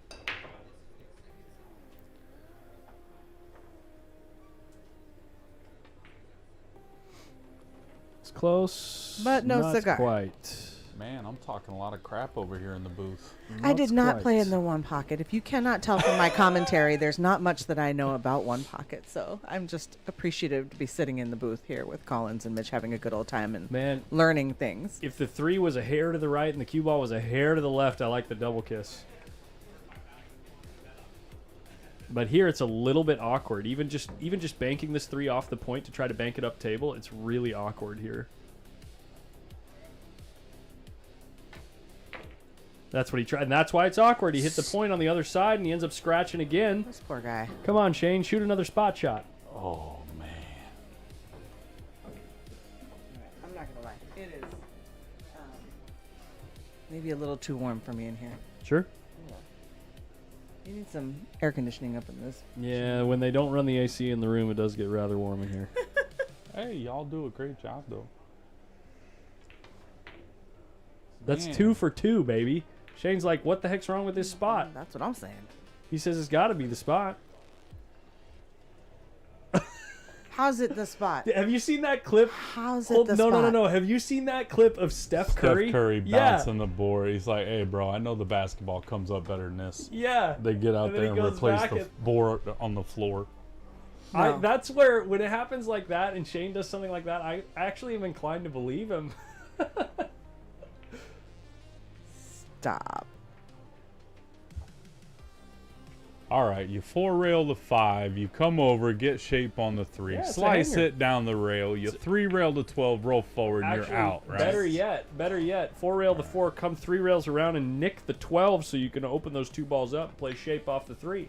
Oh, he liked the 3-railer, but he's going to I learn that the respect table's playing a little short, I respect that. and he's going to feel it now. See, the ball's not on the spot. I bet you this one goes. Yeah.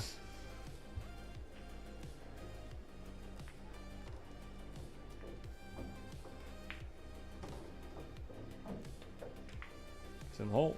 Oh, you're lucky I'm not a gambling man. Game number 1. All right, Collins, I gotta go. Thanks for hanging out, His. Melissa. Let me know if they forfeit me for my 1-pocket match. Yeah. Greatly appreciated. Move into this spot. Oh, yeah. Thanks, coach. It's muy comfortable.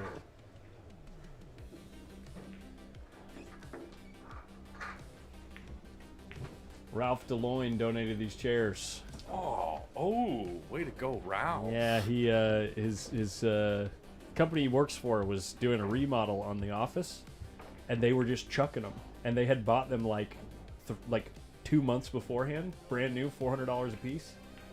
That's pretty sporty. And Ralph was like, can I just take those? And he just dropped them off here. Super nice guy. I want to say some highly inappropriate things, man. I got Look to at make this sure I'm guy. welcome back in the booth, though. That was a No, great there- break. Here's the best part about this.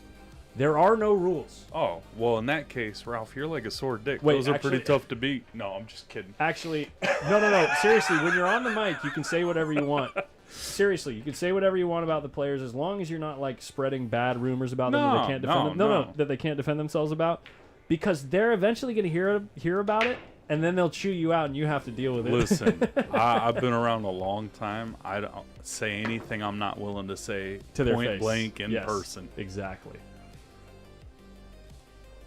Well, he tried to jack up and tear that one out and sold out in the process. So let's see how many potatoes Julio can run from here. And, oh, my boy James Harris, or James Raines in Florida. My boy Adam Hinton. All right. Hello. Good evening. I think Julio gets Man, that ball, he and went quick through that. that's his stroke. Yeah. Okay, so if he uses straight top, maybe a touch of right, he can avoid the 6 and get up on the 14 or the deuce.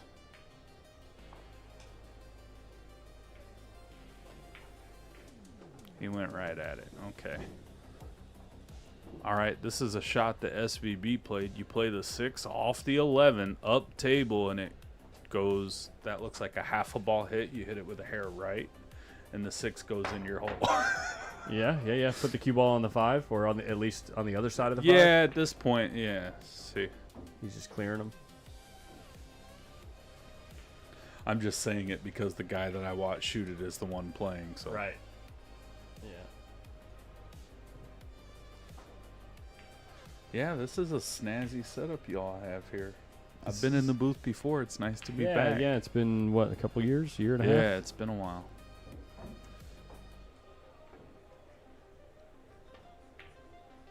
Protecting the cue ball, protecting the 5 ball. 2 ball actually ends up in a great spot for Shane as well off the point. That ball is bankable. That ball is runnable.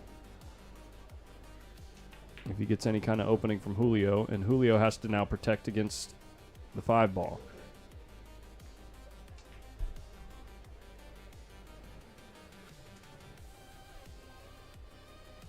So you can't come off the bottom of the stack. You can't come off the top of the stack and try to go one rail back down to Shane's side, because not only are you threatening leaving a straight back on the deuce, but you're also going to move a ball to his side.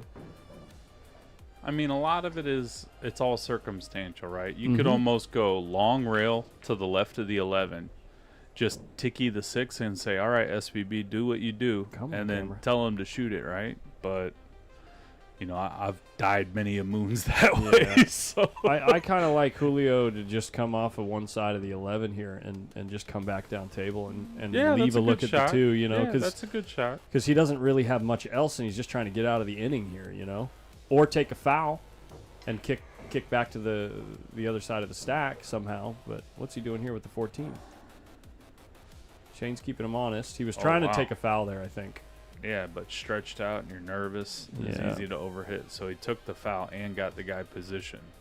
Unlucky.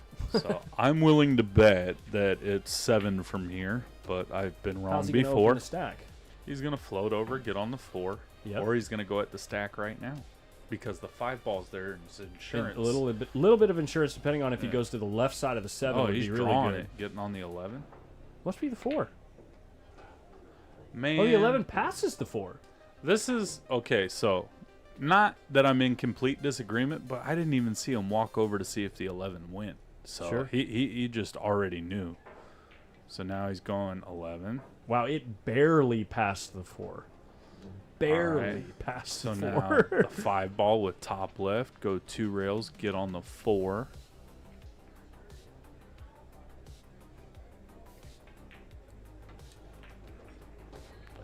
Now this is the shot I want to see. Is he going to play it firm with top, go 7-3, force through? Is he going to hit I the think 12? If you hit the left 1? side of the 12, the 3 moves into the 9. The 9 pushes the 8 down. But you got to think about it. If you're hitting that side of the 12 with the speed that you're hitting it at, Mhm. you're scratching off the 12. Depends on how full you hit the 12. Right? It's not a dead scratch from where the 4's at. He's drawing. He's that's drawing why somewhere. he's not shooting it. I don't think it's a dead scratch either way, but Now he's going to bank the 14. That way he Possible never scratch, not disrupt the stack. See, I would have thought he was going to go into it aggressively and got shape on the 4, not the 11 up top. So he's playing a little bit more passive. That one looks in, it's long. but the stack is his savior, and it's, you know, well protecting that ball.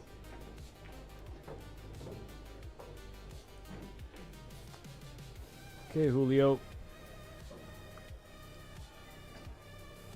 The 1 is such a big ball, you can't even get to the short rail to get that ball out of there.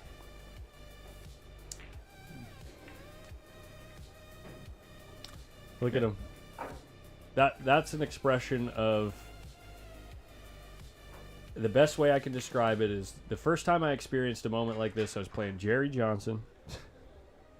Johnson in a weekly 1-pocket tournament. We were racing to 2. We ended up playing 2 games. I lost both of them, and at no point in any of those games did I even think it was possible for me to manufacture a position that wasn't abysmal. Oh, yeah.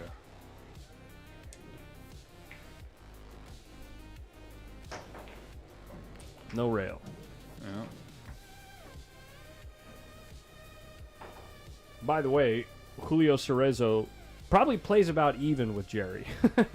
Like, Julio's a good player. It's just sometimes you get in these spots in this game that are just... I like playing the 15 that was just spotted off the 13 with low left, sliding the cue ball to the diamond by the side pocket, slowly manipulating the stack, opening the 9, the 13. Not necessarily saying the carom goes, but the 14 being there makes it helpful. And you're like calculatingly separating the stack. If I can be sure that the 15 wouldn't move by hitting the 10, I like using the 15 to cover what I'm moving to my side. Like, depending on how the stack is laying, you got to take some time to he read says, it. screw it. We're going to 3-rail the 12. No. The way he's queuing it. And putting the cue ball right in the stack. Get out of town. All right. Well, Good luck, Julio. You didn't know Shane was previously a welder, and he took up welding back in high school. And This is exactly the thing that I was just talking about with that feeling that I had against Jerry. You know, it's like, dang, dude.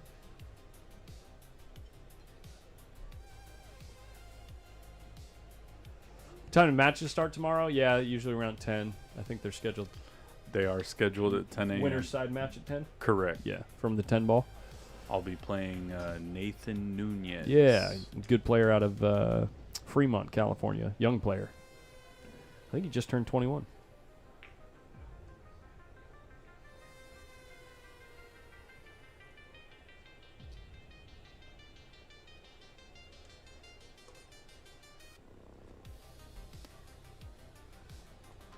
You got to be careful if you're thinning the one to try and make a good hit. That cue ball comes back. It might the 110 might leak out to 15. So you say all these things like you got to be careful, yada yada yada. I'm just like, it's over, dude. I'm just like, how do you? You're gonna take a foul here, and then Shane can do the same thing right back at you, and he's happy on. to Well, you got to remember he's on 2 now. Julio's on 2 now. Oh yeah, he is. Well, but that's what I'm saying is Shane should be okay with just doing the same thing right back at him because he's just going to spot a ball and put him on 2. I mean, he's already on 2. And Shane's okay with running balls. Don't you think Shane should have taken a foul there? I mean, in game theory. yeah. I'm not saying it's anything wrong with what he Yeah. did, but game theory-wise, the best shot might have been to take a foul. Shane can run 10. Keep strangling him. Yeah.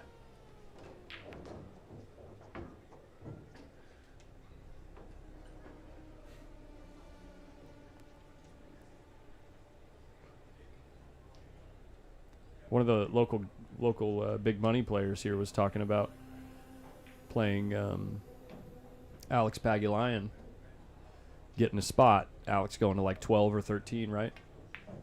And even though Alex had to go to so many more balls, the amount of times that Alex would just take a foul because he knows he can run the balls, and the other guy only had to go to 6, but he just knows he's not going to give up the shot. It just reminds me of that.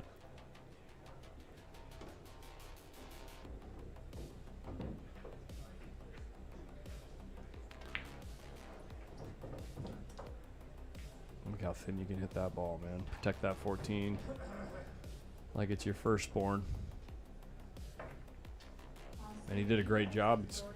Can you get there from the short rail to move that ball? I think so, but again, that's me. I'm here in the booth. I don't miss a ball from here. Oh, yeah. Hey, what's up, Gerard? Good cue ball. A little bit hard on the 7. It's not going to create a lot of pressure here. Yeah, if that ball would have stayed over by the jaws, that would have been nice. Yeah.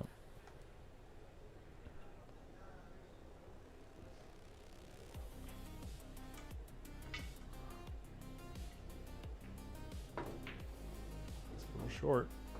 And he's finally given up a look at the 14. Julio might be able to try to relieve a little bit of the pressure that Shane has been creating for so many innings. But you got to be real careful when you're trying to deal with multiple balls.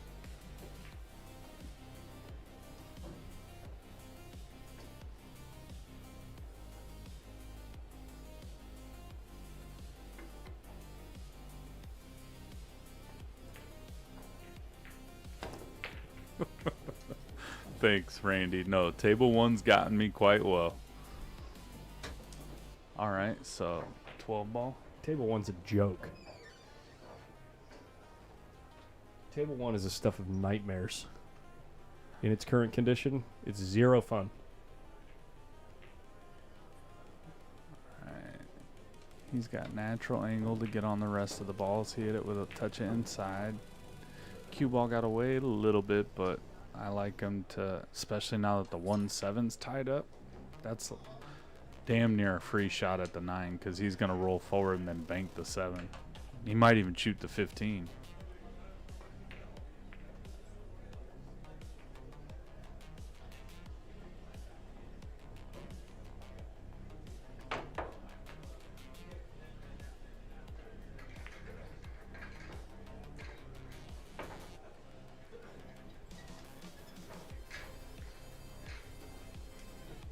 Decent.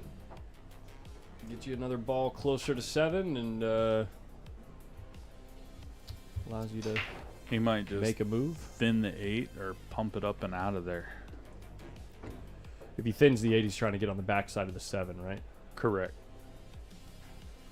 because the 8 stays as a blocker even if he doesn't freeze him to it. But with Shane's cue ball, unlike yours truly, I think he'd be welded to it, Yeah.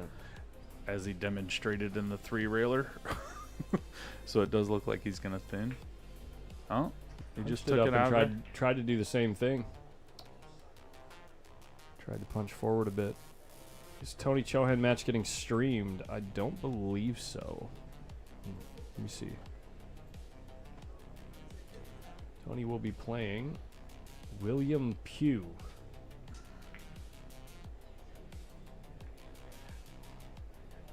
I don't think so.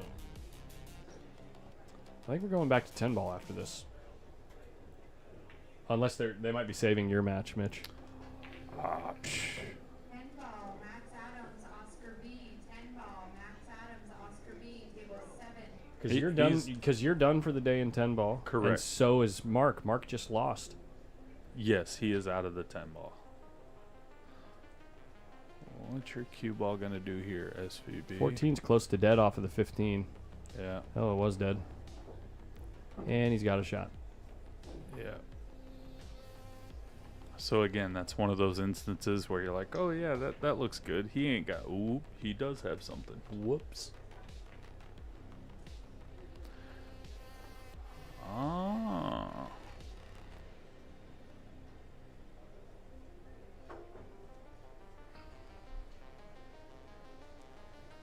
Is that Foch? Foch Garcia in the chat? What the fotch? He says table 1 is tough, but not impossible, just like Hard Times Bellflower. Yeah, it's still zero fun. Zero fun, sir.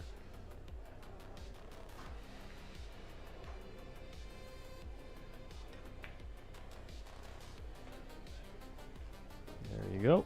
That's 2-0.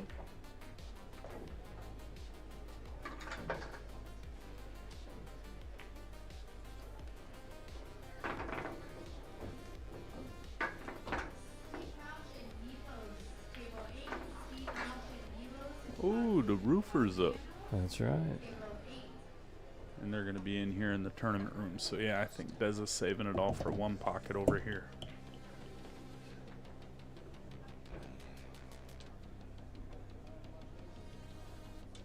I thought Steve had a buy. Must have added someone last minute. He's listed as a buy.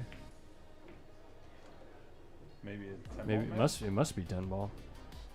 I thought. Yeah, Steve is listed as a buy there.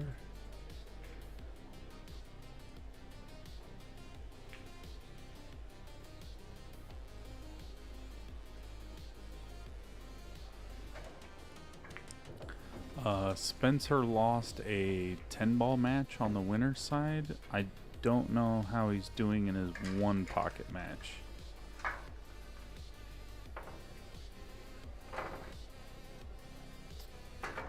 Steve lost to Brian Borgia on the winner's side, and he is playing. Where is he?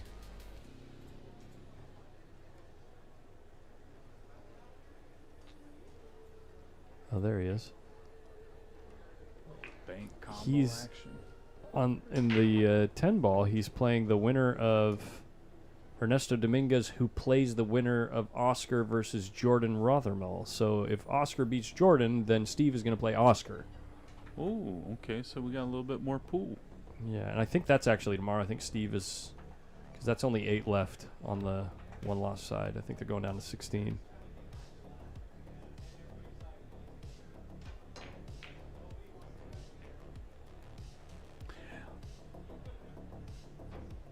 Mr. Parker, I do believe that if you bet enough, a lot of pockets get smaller. So he hit the bank combo with draw, said, forget it, I'm going for it. Looks like he'll miss Does the he 15 going forward. Slide here. in between them, under it, okay. Now, 15 ball.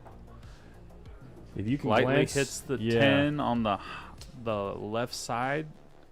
Gets a push shot the- on the 12. And It'll he can push hit the it with 12 enough- that way too. But Yeah. he also, take note, he wants to hit it with enough speed, so he does rearrange them, and he at least gets a shot on the 1 if, you know, things get crappy. But Oh, you think he comes up high? I'm not just not saying, center table. again, this is why this guy spots me, my Yeah, cue ball. yeah, So yeah. I'm hitting it with the premise of making sure that I hit it with enough speed Sure. to manufacture a shot. Yeah.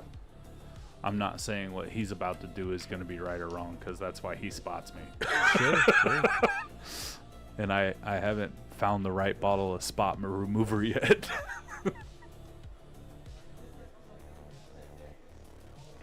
So yeah, he did hit it a little bit softer, but he did get above the 1.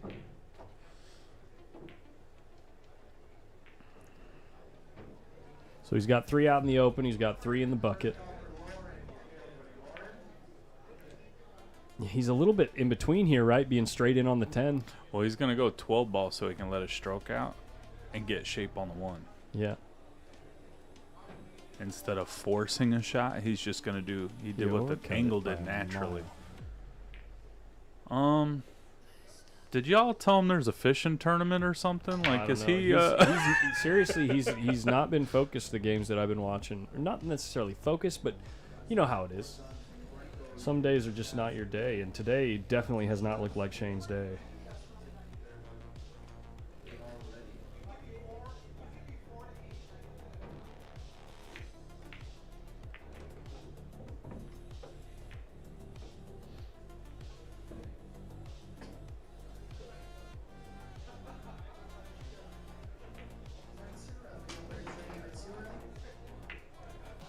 Julio just opened thinking, up the stack? just thinking he had more of a dead ball than that, or I'm not sure. It looks like this ball's bankable. Yeah, this one's definitely bankable. And then he's going to roll forward and shoot the deuce off the 13. Or is he going to pump up? He's elevated, so he might hit this with a little speed. There you go, Julio. Oh, no, it's thin and he's jacked up. These shots are just brutal. Hi, my name's Mitch. Do you have an Achilles heel at pool? Well, here it is. Yeah, yeah, cutting the ball thin. Doesn't matter how close I am to the ball. If I'm jacked up and it's thin, it's terrible. Especially if you're jacked up. You know what I'm talking about? Like when you jack up and you know how like I'm going to just show something or like look at Mitch right now. So you know how like when you're jacked up, the cue wants to come across this way, yeah. right? And, Oh, yeah. and right here, if he's jacked up trying to cut that ball, that's the way that the cue wants to come across, and so it like makes it really difficult to see Hey, man, where when you got a following belly through like straight mine, is. when you got a belly like mine, you know you're running into shit jacked up all the time. So, I mean, my dad used to talk crap to me. He said, son, you've been shooting over a pair all your life. What's one more? Yeah, Oh, man, he just teed it up. Yeah, here you go. Here's a bank, and then go ahead and run out. Yeah.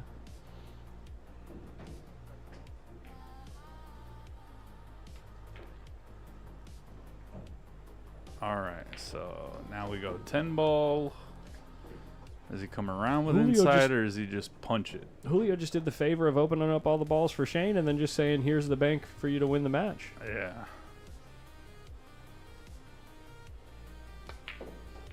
Hi-ya.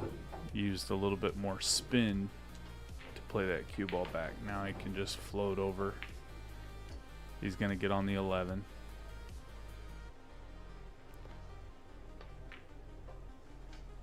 And then get position on the 8 for the dub. Man, based on how confident he was that 4-ball past the other ball earlier, I'd say the 6-ball goes too, if he wants.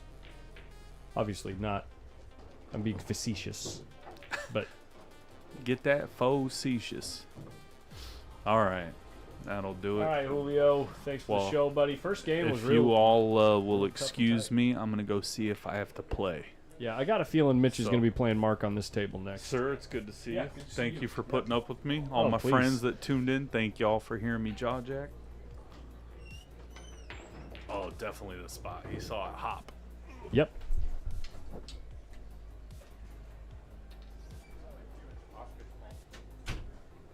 He's talking about it right now.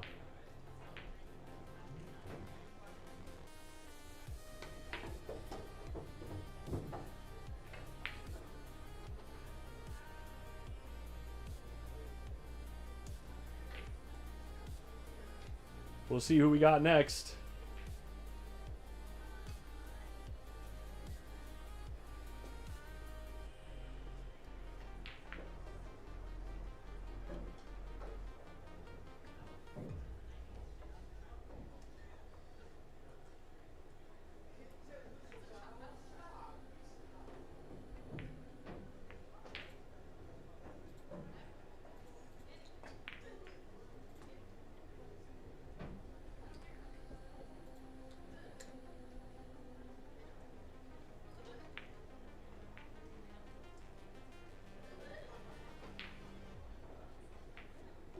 So far, the only matches left to be finished in the one pocket for the night.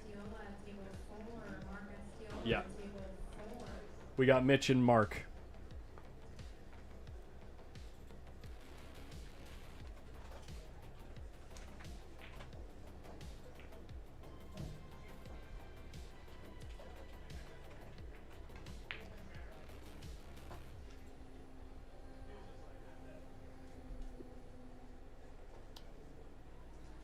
Man, I like watching Mark or Mitch play, but I would love to see Mark pop off. Some of the stuff that we got to see him do out there in Vegas the last couple years. I love that Filipino style, that raw Filipino style that he has.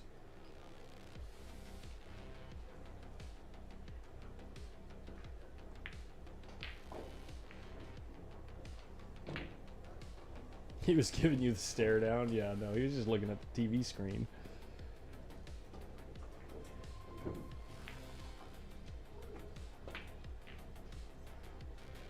Short.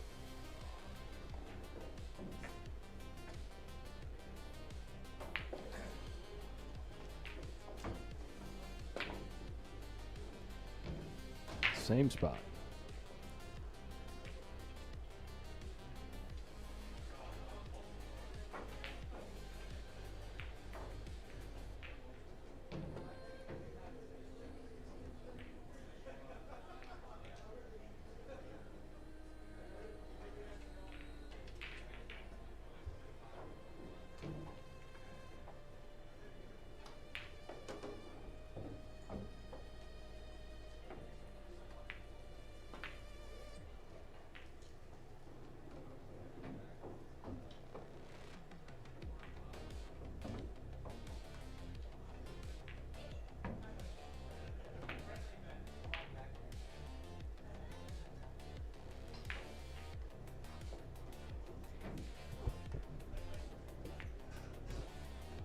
I think this might be my new favorite version of this song.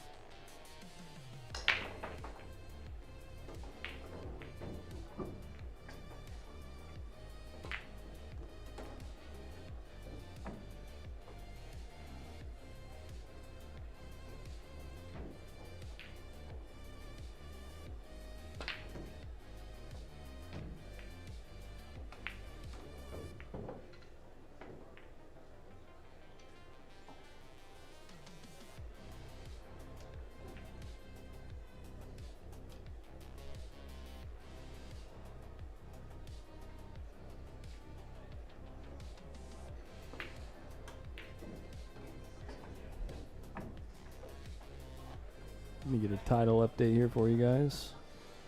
Mark should be back shortly.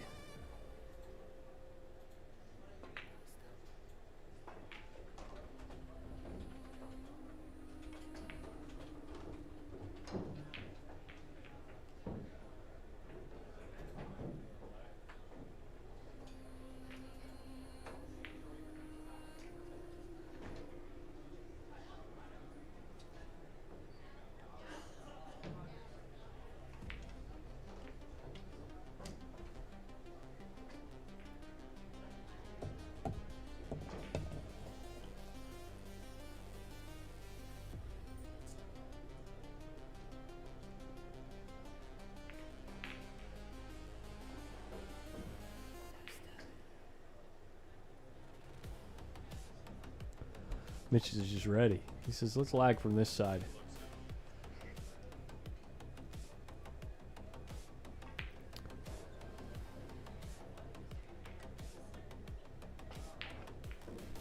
That looks like Mitch to me. That looks like almost frozen to me.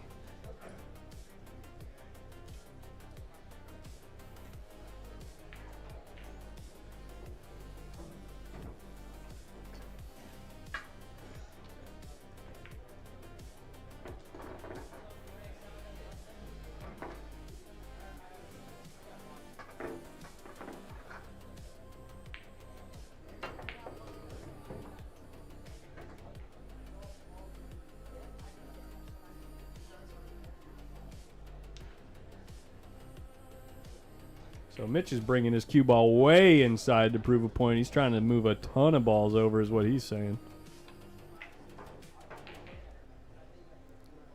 But he got 2 moved over and 1 in front of Mark's hole.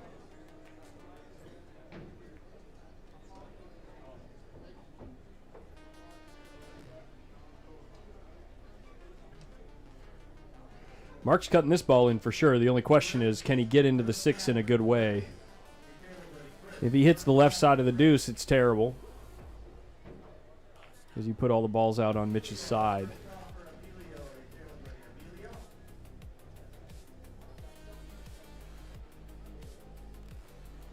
The 12 is definitely cuttable. He's checking out the hit spot right now.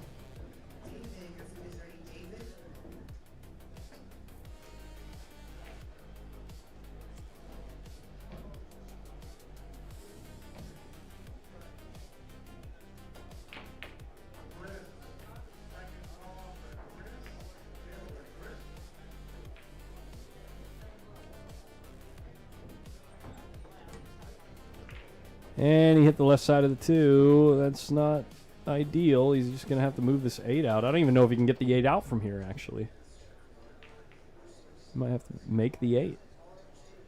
You bank that 6 ball and it doesn't go, it's absolute suicide. You're giving up the 8 and the 4 and potentially more. Potentially even the 2 ball.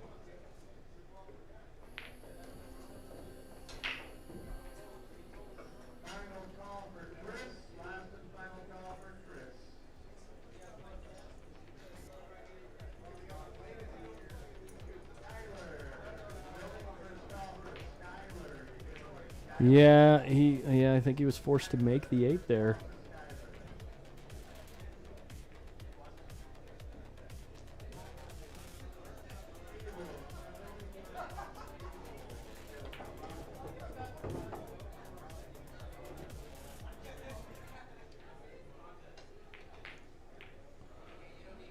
Mitch got up to the 2. He's playing it like straight pool. He is going here.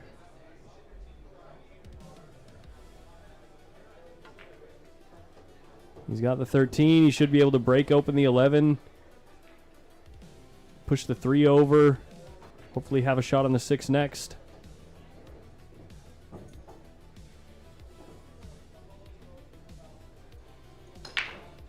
Be awesome to run into the... oh, okay.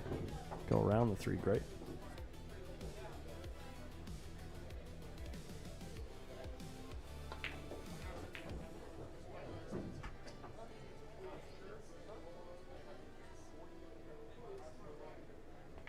He's got the 15, the 9, and the 4 to finish things off. Oh, the 11 goes even easier.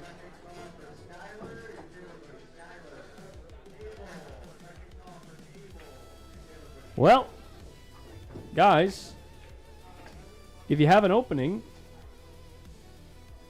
let me give you a hint. Let me give you a little tip. Just run 8. Easy.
Mitch just keeping his cue ball low there to try to keep Mark off this 7 ball.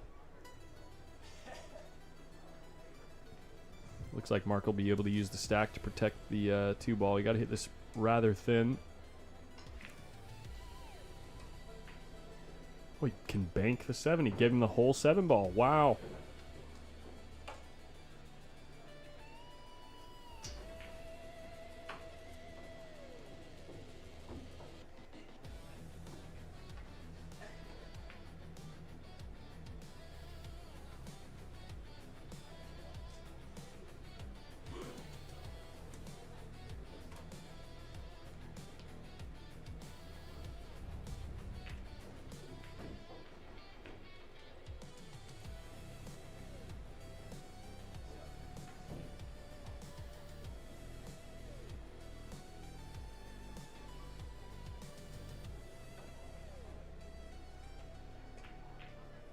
And Mark going super aggressive. Nice cue ball, though, to protect the 14. Moved it really nicely. Good shot.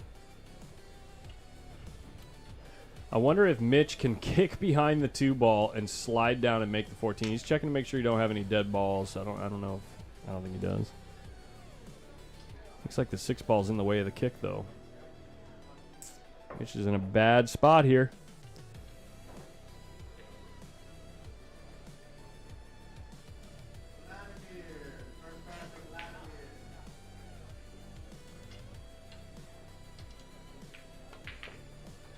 Great shot. It's a great shot unless he gave up the 3. Unlucky.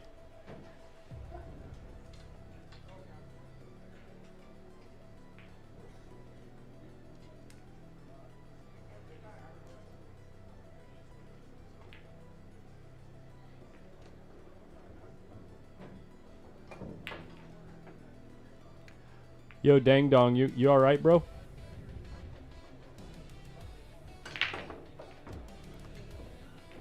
Great cue ball from Mark.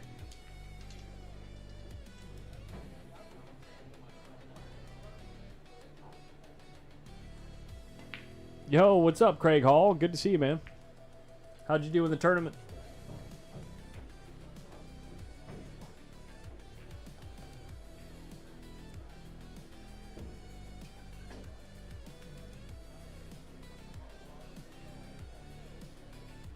I was just checking in. You're saying like a lot of random things in the chat. I didn't know what you were talking about.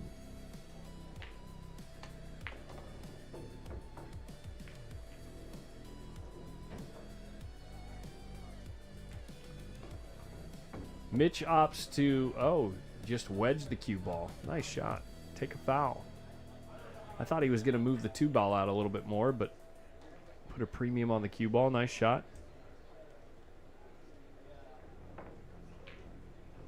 Right on, Craig.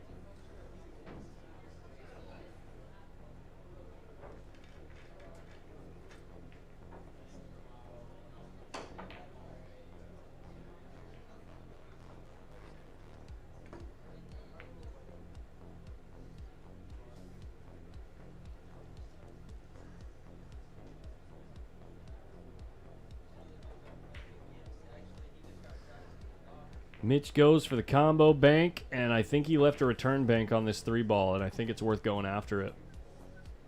It's not the easiest bank, but you got to get it to twist off the long rail a little bit, but I think it's worth shooting. You can get a lot out of it if you can hit it nice.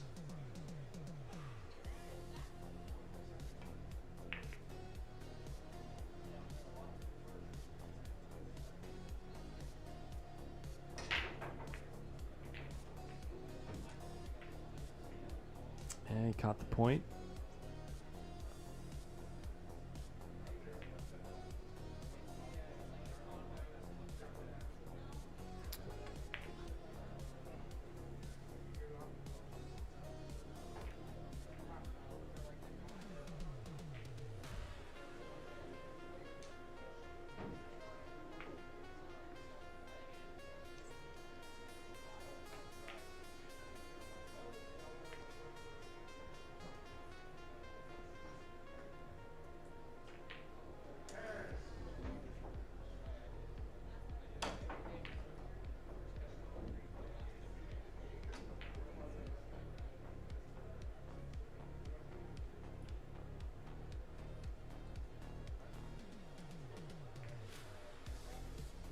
He is banking this 11 at the 7, sending the cue ball up by the 9.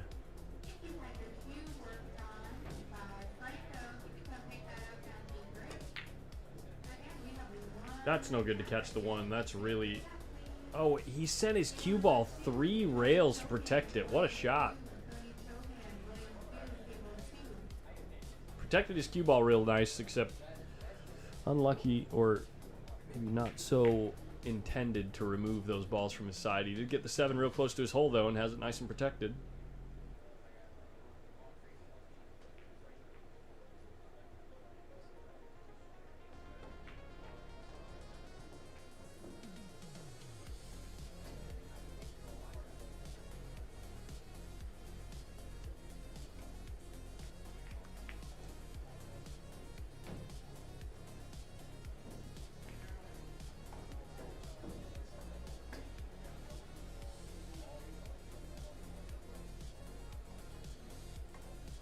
He got a shot out of it.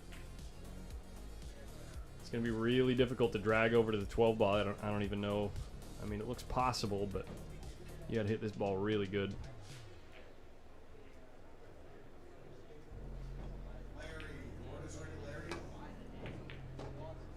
Skips off the 1, gets past the 12, not quite.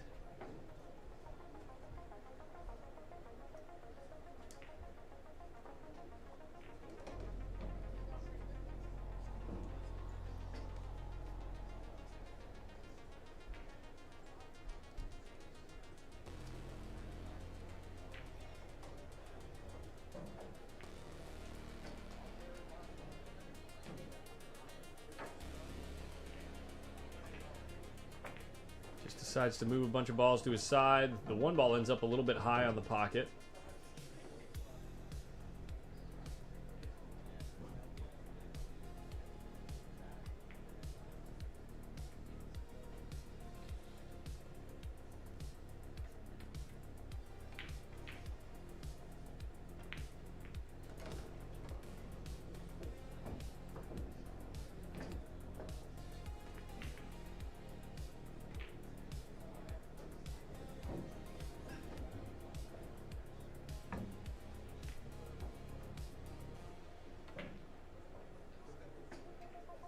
Ooh, and Mitch goes all out. Not sure if he left the cut shot on the 1 ball or not. If he did, it's rather thin and not easy to control. Maybe worth it, though. Quite a few balls out there to be ran if you do make the ball. Let's see. That's way too thin.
Oh man, Mitch just totally let go of his cue ball.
There he is. Nice shot. And he's got an angle to potentially even go forward and push things more out to his side.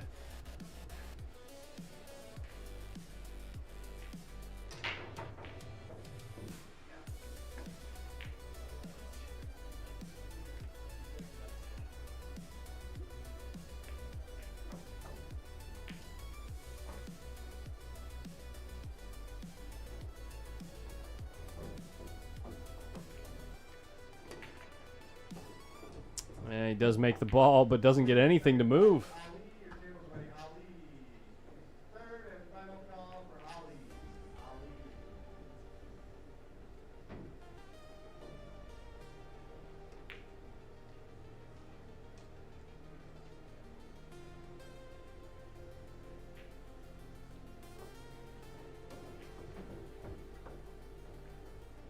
Playing all cue ball here, trying to get on the back of the one to protect from that bank, but he doesn't quite get there.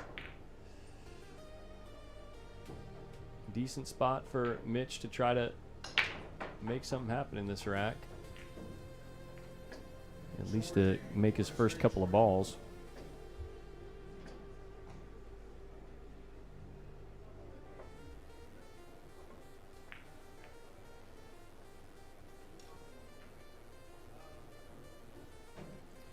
Ooh, and the 11 just barely hangs up. It's almost better for him, especially if Mark can't get to either of those balls.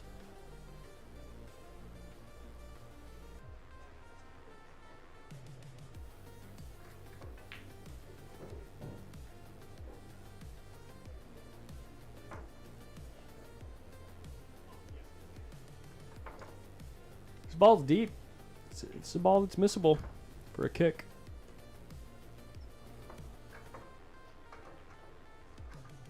Ooh, he got a rail, but it doesn't go down. Imagine Mitch can find a way to run into the stack with this shot. Nope. He ran into the one.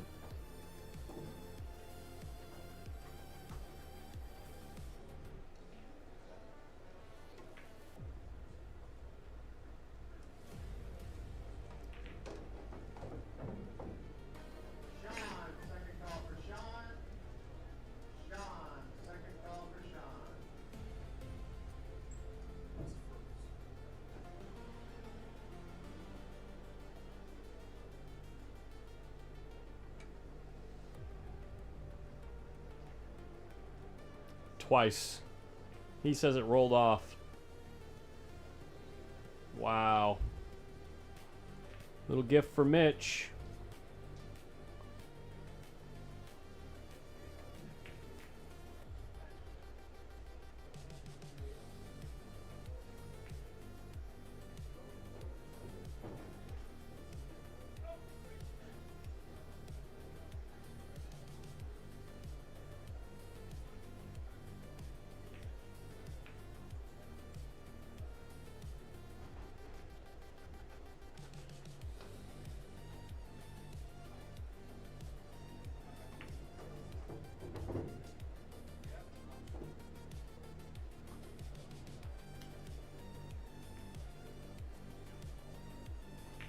Did Mitch owe one? My bad.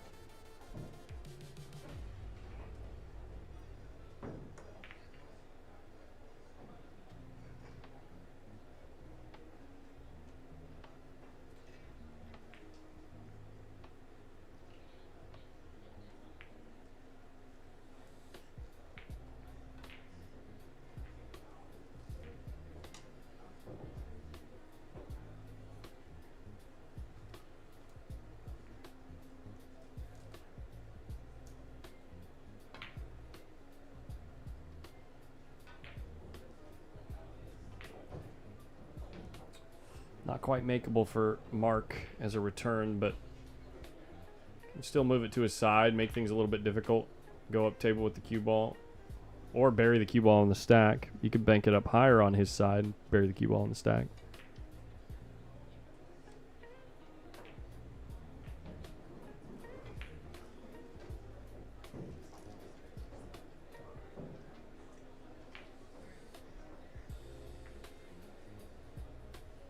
Interesting that Mitch decides to move it fully onto Mark's side.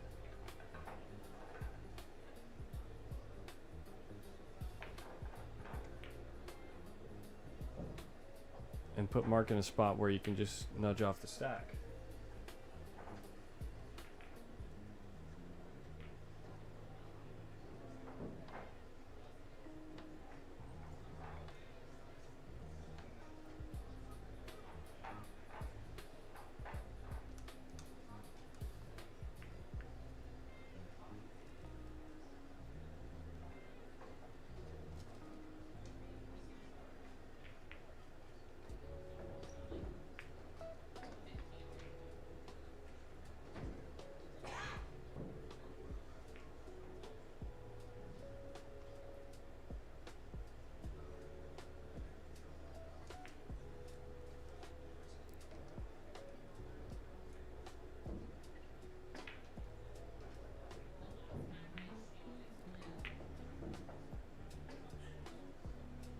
Wow, Mark. That's aggressive. And he lost his cue ball. Great speed on the 10.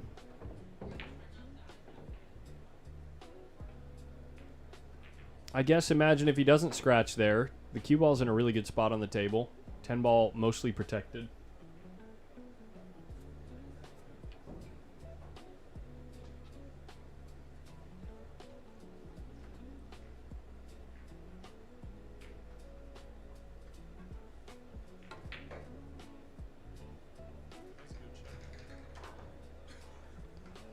And Mitch is not quite going to sell the 10 ball.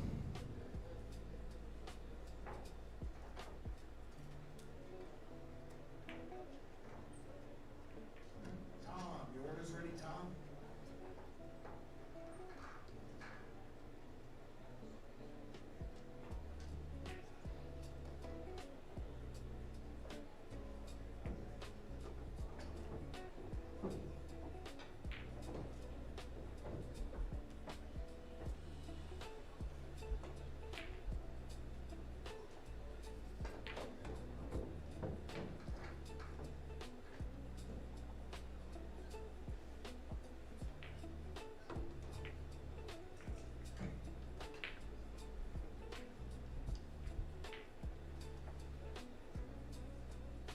I think Mike might be coming back to hang out for a bit.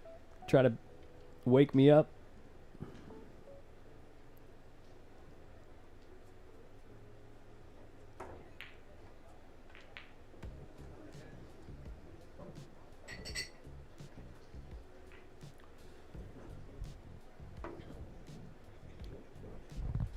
Mitch finally getting things a little bit open on his side. Yes. How you doing, dude? So good. That good, huh? So good, dude. Cause That's you tell him, text me, hey man, I miss you. Just come hang out, dude. I miss you, man. That's exactly what I said. It's exactly what you said. Yeah. For once, cause you've been a real a-hole this whole trip. Although I feel like I recall telling you to come in here and sit on my lap, but that didn't turn out. Awkward. So Yeah. I didn't want to share that part of the story, actually. This is the last match of the night for you, huh? It is? Yeah, I think so. We're not doing any more 10 ball? I don't think so. Oh. Negative. Negatory. Wow. I don't know how Mark plays one pocket. I been- saw him like sell out a couple of shots. I was Yeah. watching a little bit here and there. Okay, yeah. The last couple things he shot at were like shots where.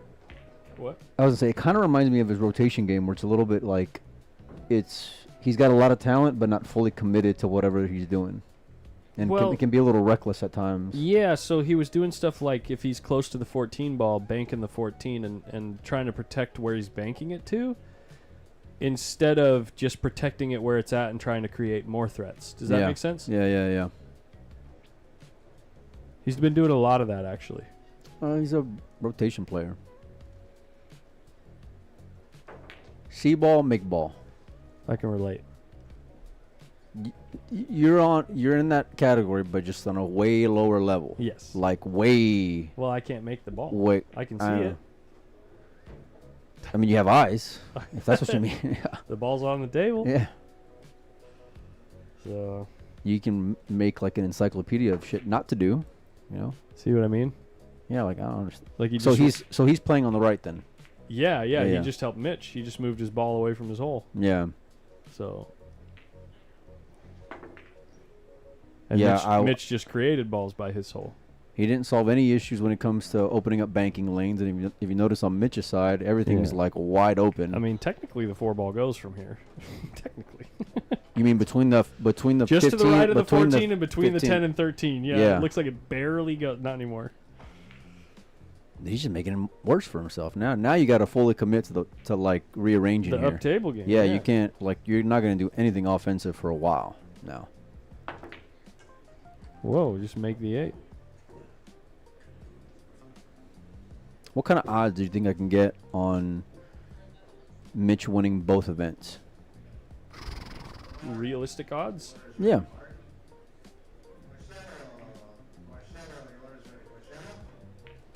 10 to 1? Oh, come on, man. With Tony and SVB on the one pocket in the one pocket? No. I'm just talking about like thinking about who's in the room, and if you made the bet tonight. What is he doing there? That's what I'm talking about. And didn't even play the cue ball. I mean, like he did, but he didn't. You know. But just who's in the room, and if you made the bet tonight, you might be able to find someone at 10 to 1, but they might make you bet like 100 or 150 or something like that. You know. They might make you bet 1,000, Mike.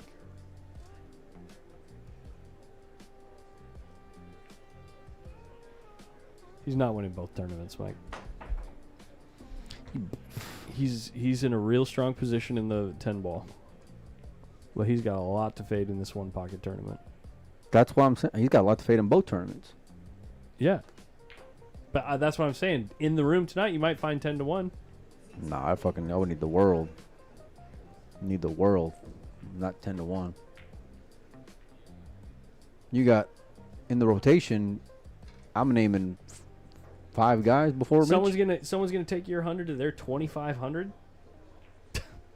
I don't know about that. They're just Well, thinking they're stealing I'm your asking like $100? one of the nittiest guys in the room too. But it's that's what I'm saying. It's not gonna happen. Well, sure. I mean, there's a couple guys that actually do like to gamble in here. Oh yeah. You not being one of them. Yeah. Well. You know. Yeah.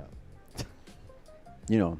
You're the Yeah. King knit bag. Oh, the Ghost Rider, dude. How did that work out for you today? Ghost ride the whip, baby. I don't even know what that means. But I gotta send out some free stuff thanks to That's those great. nicknames, dude. You know what I mean? My back itches. Okay, there we go. How you hanging out, man? You only had a half a day, if that. I had half a day. I mean, what time did you get here? How many hours has it been now? So you've been here like 5 hours? Longer than you were. I got here at 9:30. I've been here for 12 hours. Actually, 12 on the dot now. Yeah, I know you've been here that long. Yeah. Yeah. Working. Doug, I got up and did work before coming down here. You went to go interview at Chippendales. No, I got up and I went to go work on windows and then go do some painting on a garage door that I rebuilt. And then came down and then did a job interview and then came down here. Okay, so Okay. I don't want to hear it. What time you showing up tomorrow? Tomorrow I'll probably be here. What time we start? 10? 10, yeah. And then I got to be out of here by 11. What? I got to be out of here by 11.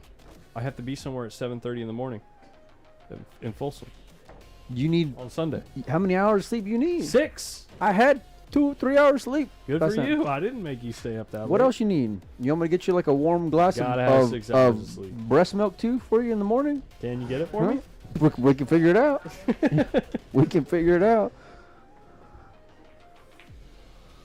Love the way he played that cue ball there. Love the way he played that cue ball. Great job. Great job, but he made it. Got to be out of here by 11. What are you, fucking 15 years old? You got curfew? You gotta make things happen, man. I gotta make things happen.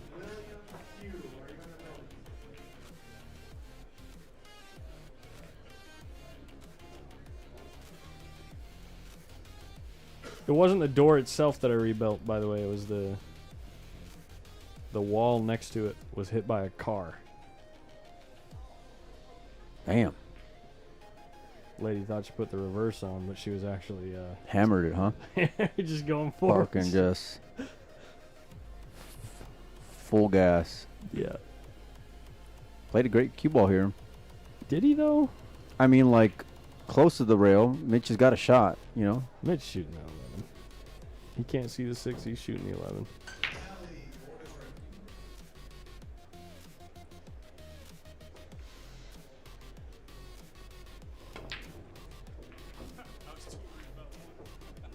He says, I was too worried about the cue ball.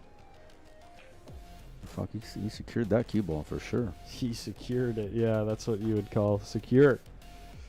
Not rolling anywhere on the table. Secure in the pocket. And Mark needs these 2 plus 1 more. 1-1 going to 3, buddy. That would be how a race to 3 works if the first 2 Is games this why are you invited me split over here? between To- 2 players. for this is why I left last time, because you were being. I'm not being. No, you were. What are you you were- making? you were I'm being being- a specific way. You know. You're the one that teed it up. 1-1 going to 3. I mean, that's what the score would be if Mark wins this game. Damn. Gotta get out of here by 11. I do. We ain't never dude. been out of here on a tournament night out of here by 11. All right, midnight. Getting warmer. I got an hour drive home too, and it takes me 30 minutes to get to the place where I Oh got to my be at gosh. 7:30.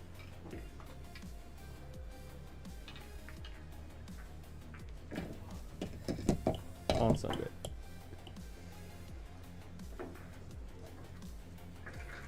What have you? Collins, stop abusing Mike? Wait a second. What stream are you watching?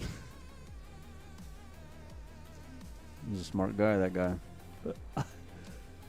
That is, you're so good at gaslighting the situation that the chat agrees with you.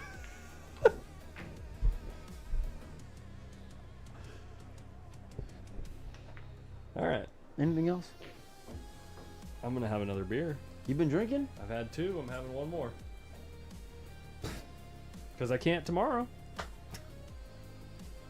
Can't. Oh, cause you gotta be up. I got to be up in the morning. Oh. Weird. Well, might as well just hammer down tonight. Pretty much.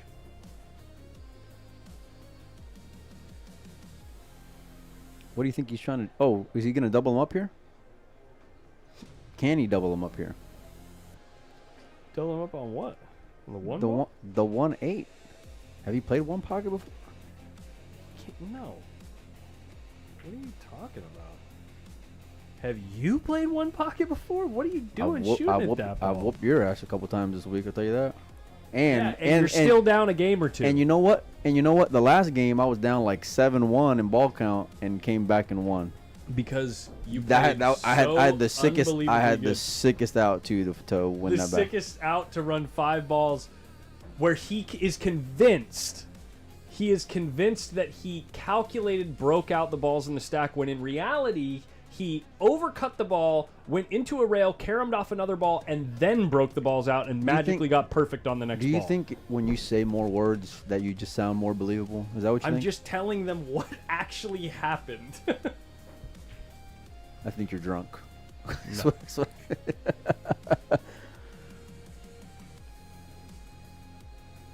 Did he take a foul here? Yeah, he did. You got a Apparently. coin up. Apparently, I've never been on live television. Almost a great shot. Almost a great shot. That's except for the part where in he a sold out. nutshell. That's how Collins moves. if I were to paint a picture, how does Collins play one pocket? That's it. Where he thinks he's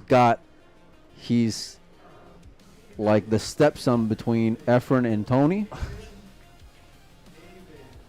and really just sells out. Well, I mean, someday I will compare to the genius of Mike. If I study for 1,000 years and I get a brain that's twice as big as mine. 1,000 years. Yeah. I'm not worthy. Who all have you had in the booth here today? Melissa, Corey, Oh, Clay, nice. Mitch.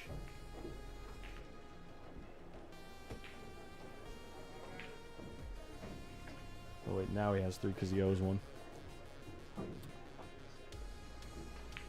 Doing a little double kiss here.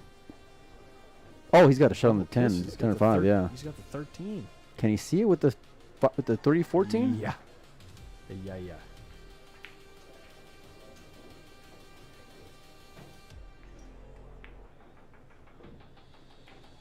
You want me to, Hmm? No, I don't want you to draw your line thing. I really don't. I really wish I went the whole weekend without seeing it, actually. just because it's long and skinny. It's just, you can't just tee it up like that. What am I supposed to do here? You know? Yep.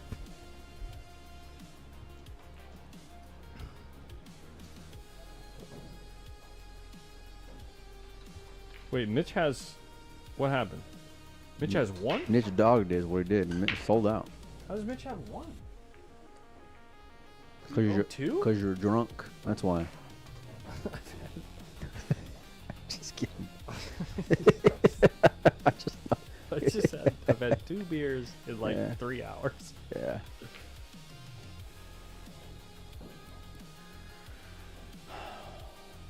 Tomorrow should be a great day. Actually, tomorrow I should be able to hang out a little bit more. For sure on Sunday.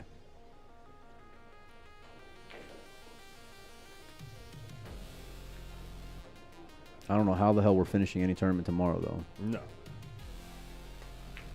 With how many people are gonna... Wow. With how many people are gonna have to play both tournaments? Mm-hmm. Ain't no way.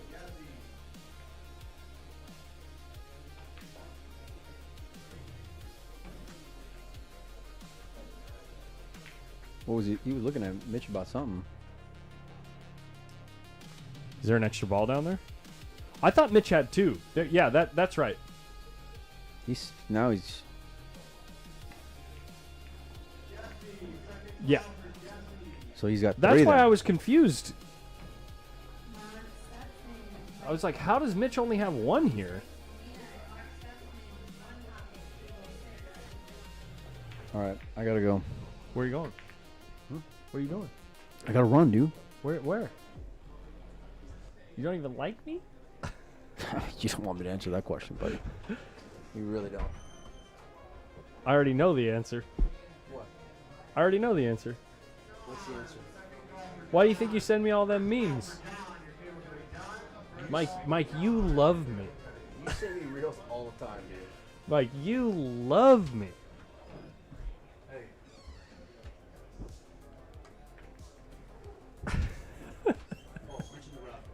Okay, yeah. Damn, dude.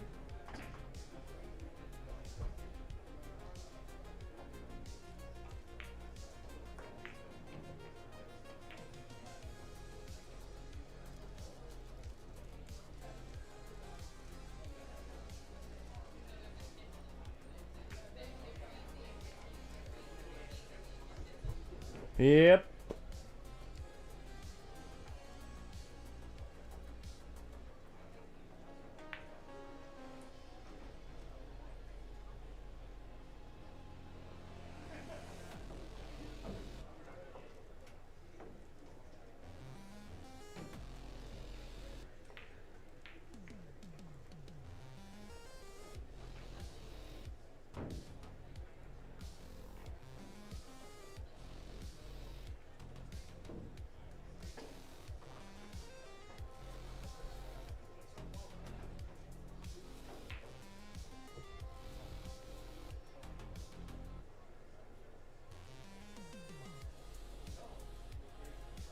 What the heck is Mike doing out there with the cue?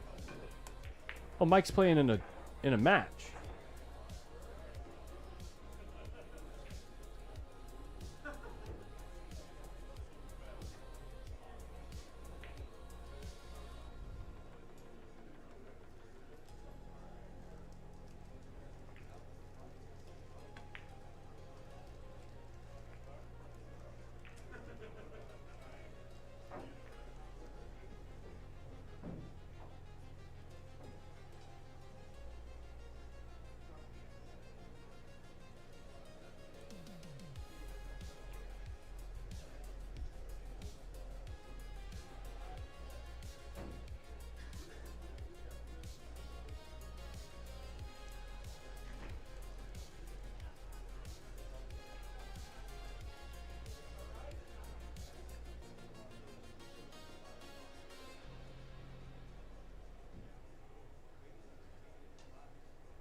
Wow.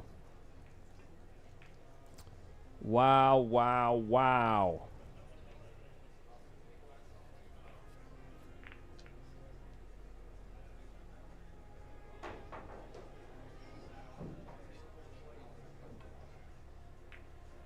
And now Mitch overcuts the ball, but protects his cue ball. May have left a bank here on the 15.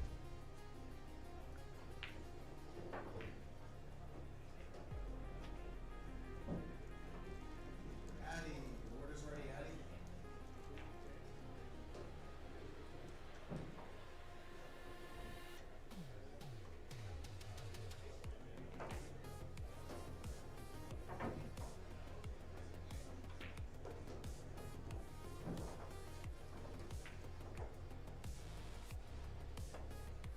Bank goes.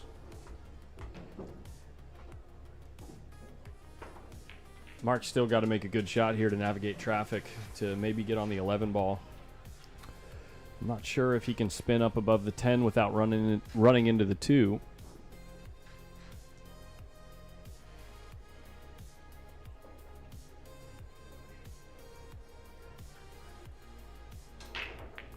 Maybe run into the 10 here. Hold position for the 6. Wow, just thread the needle, and he's got options.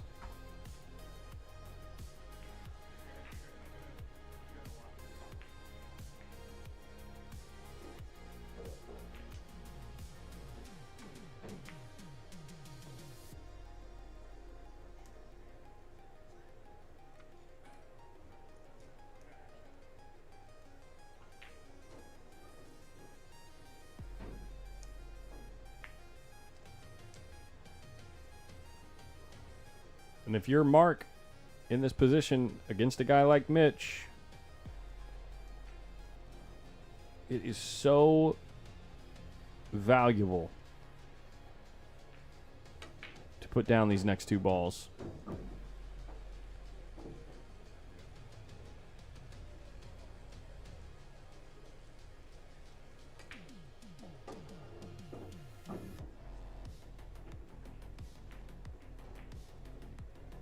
Hell, put down these next 4.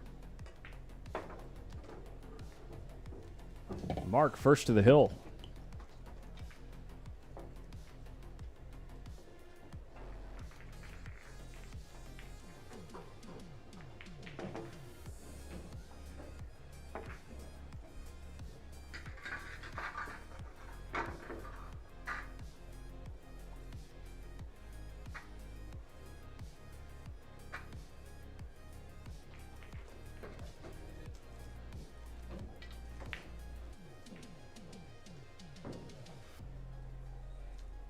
Hey, yo, thanks, Adam.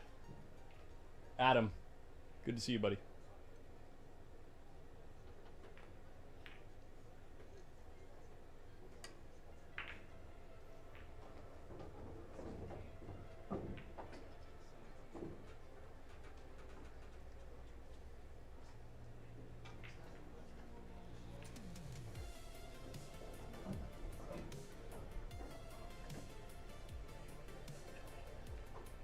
Wow, and Mark immediately scratches on the brake.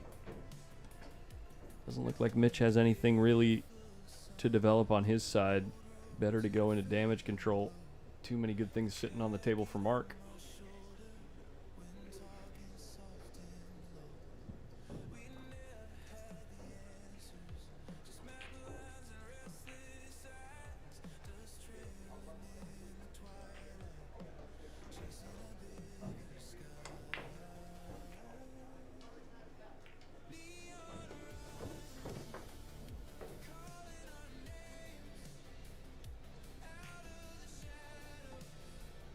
Huh.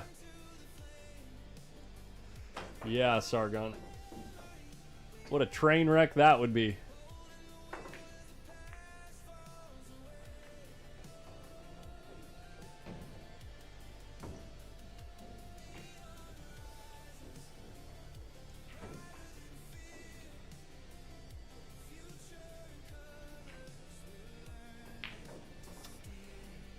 1 into the left side of the 13. 13 moves the 4 and 12. Yeah. Oh, he didn't even touch the 4. And now this ball's going to hang. No, it goes in. So there's Mark's ball that he owes.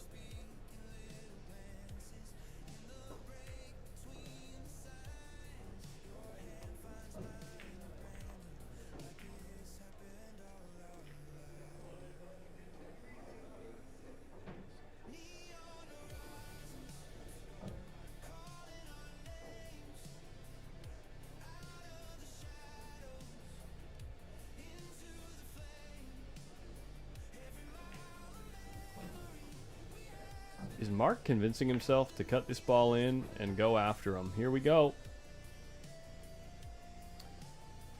This ball doesn't go all of a sudden. It can be hill real quick.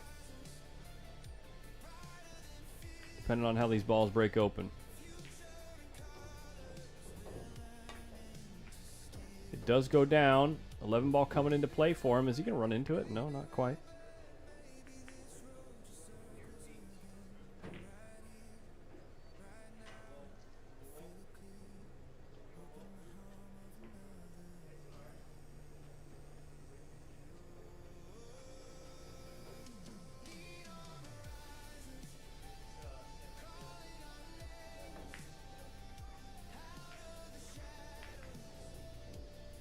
Ralph and Ernesto, table 2. Ralph and Ernesto, table 2.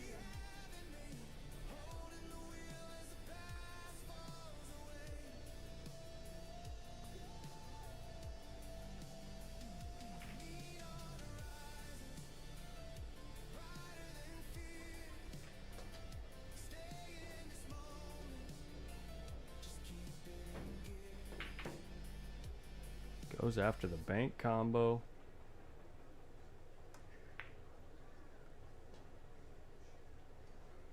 And now it just feels like it's better to move the 5 and protect the 12 and 15. Feels like it's really good to move the 5, protect the 12 and 15.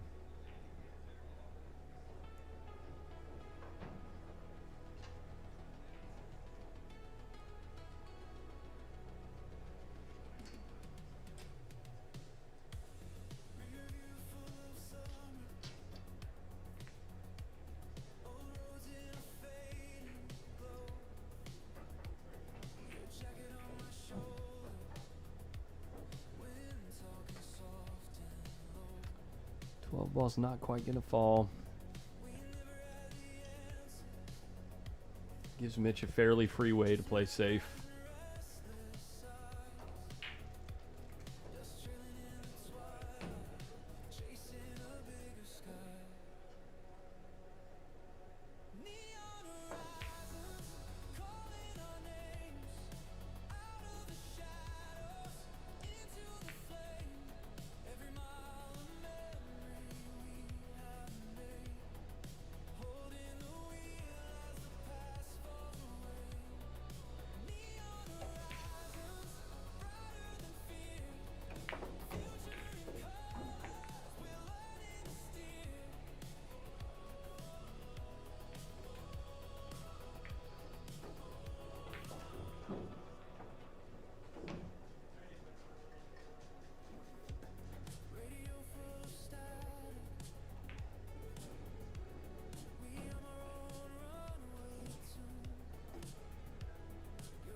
Guys, I'm going to go get another beer. I'll be right back.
right, we're back.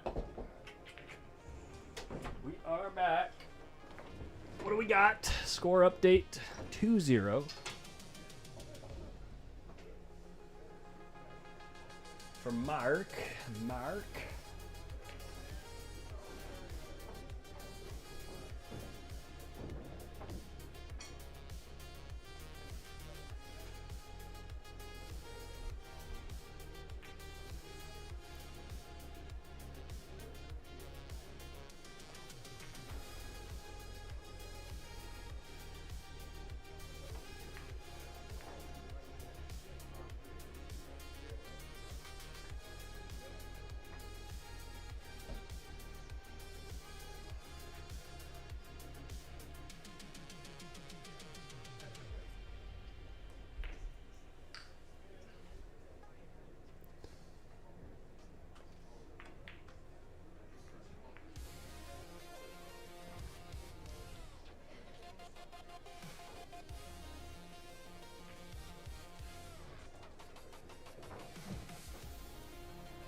I think Mitch is closer to 750.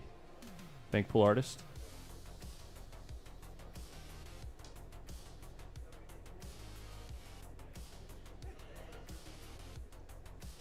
$763.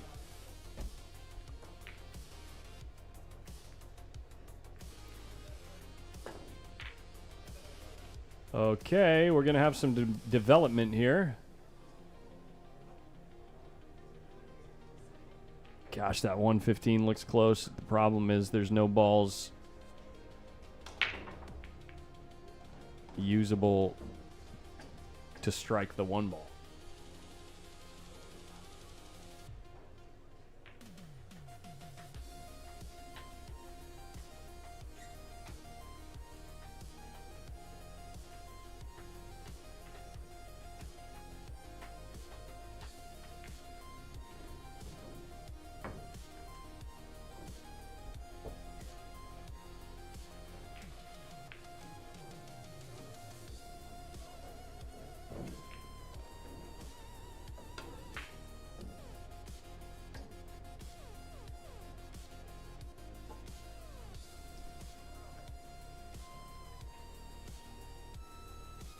Here we go. Mark just double checking to see how many he needs. He's got 2 out in play.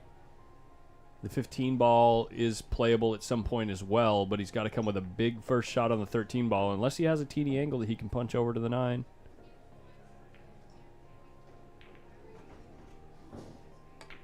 Apparently he does.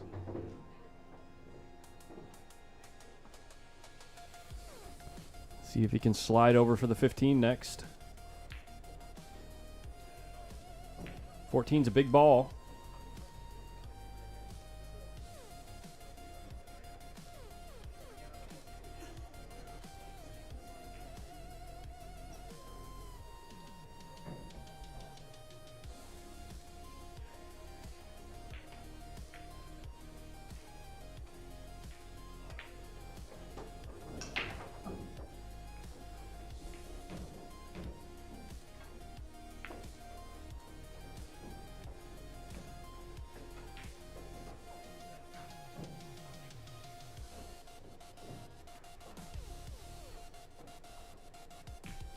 Here it is.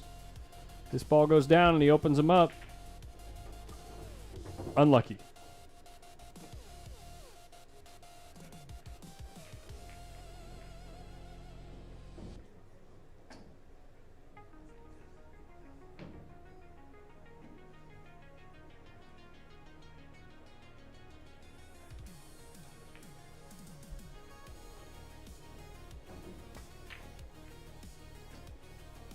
Look how much he shortened that ball up, putting inside on the cue ball. He laid his cue ball down real nice, too.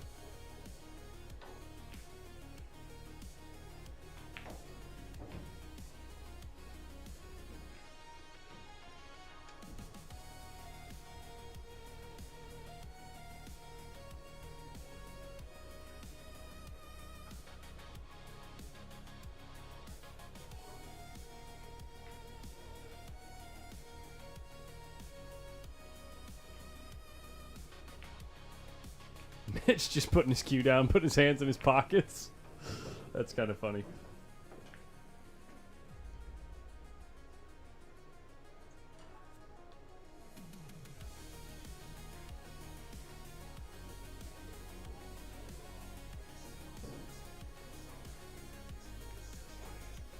Don't kick this ball in, Mark. Really?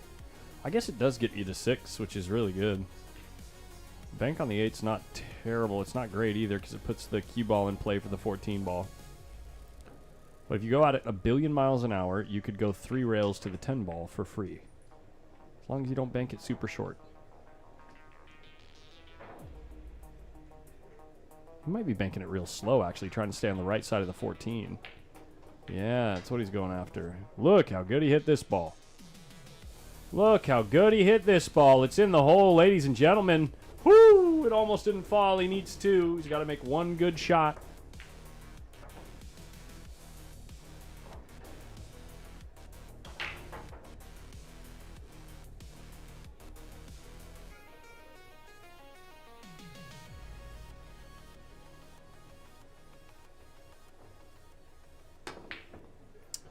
Yikes.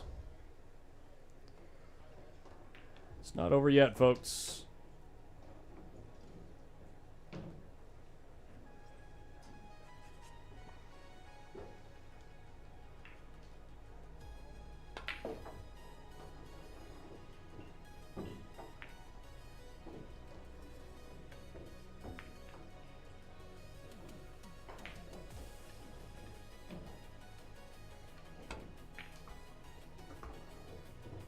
Imagine this 3 ball's dead. Or comboable.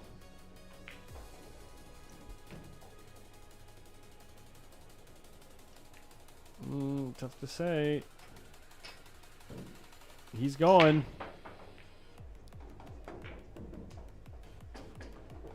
He threw it with all that spin. Mitch.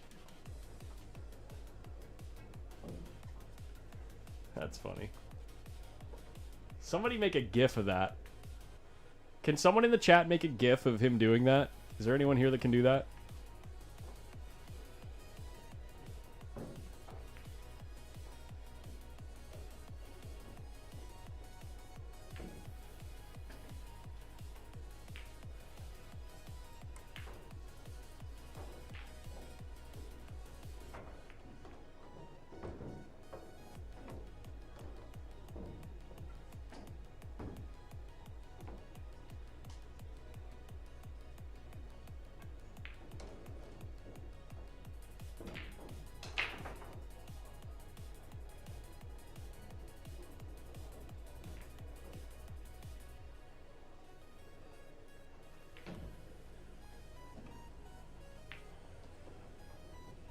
The double bank on the 1 might go. I feel like the carom on the 1 might go. And not quite. It's a huge bummer for Mitch that Mark only needs 2 here.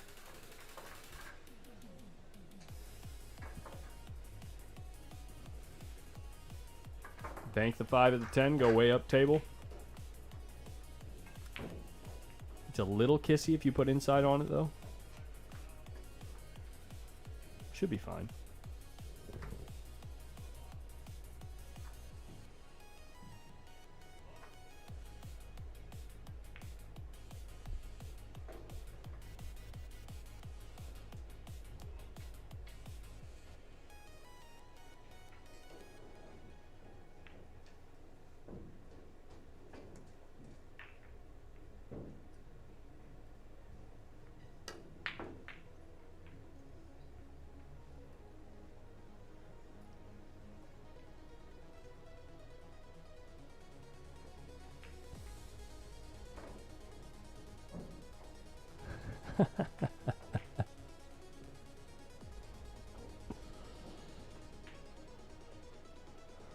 If this ball doesn't go,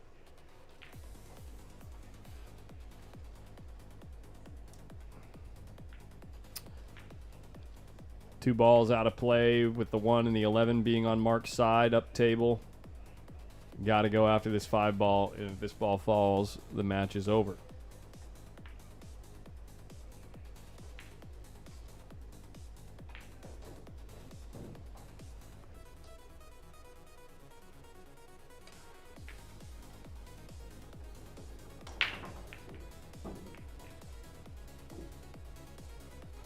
And that's it. That is it. Let's take a quick glance around the room. We can see what's going on. Francis playing some 10-ball, looks like. Oscar Valdivieso versus Steve Hausch in the 10-ball? Yes. Or maybe action. Who knows? Mark Stutzman playing some idiot. Scores 1-0. Got to imagine Mark Stutzman is up in that match. Let's see here. Ernesto Dominguez playing some 10-ball.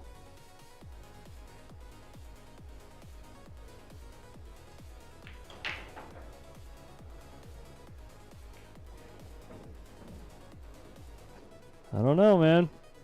We might be done for the night. Might be calling it. Might be Collins it. Eh? Eh.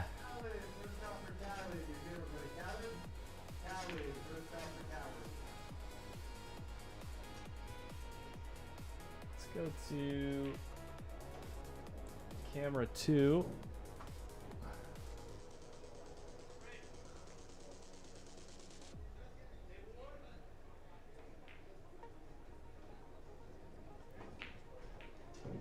We got Francis over here playing I don't remember this guy's name. The guy from Canada. Playing some 10-ball.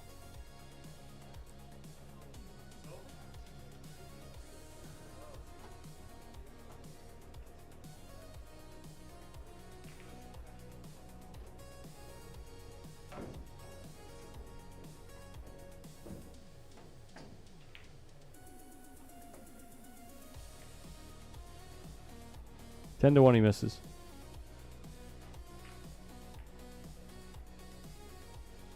Oh, nobody took my bet. Unlucky.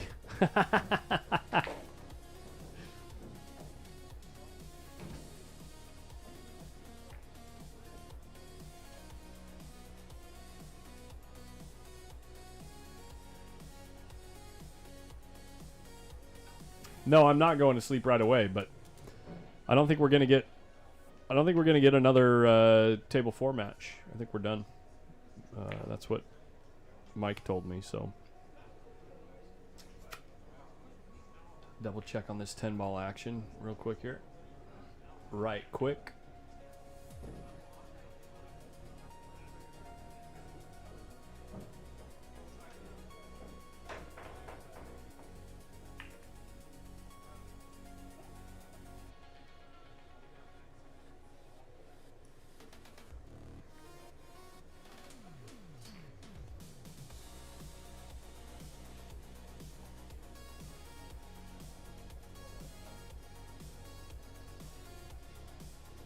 I kind of want to play some pool tonight. I'm going to be honest with you guys.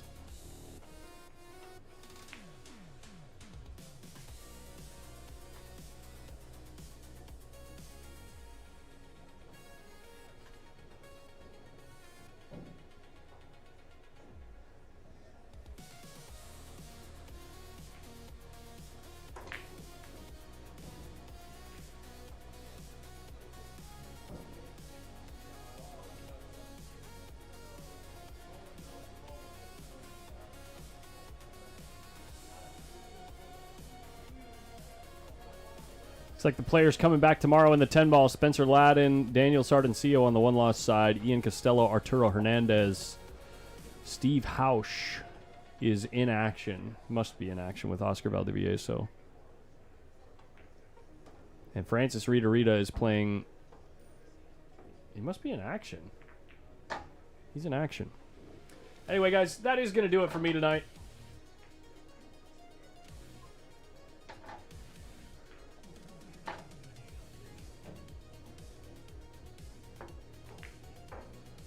Gonna call it a night.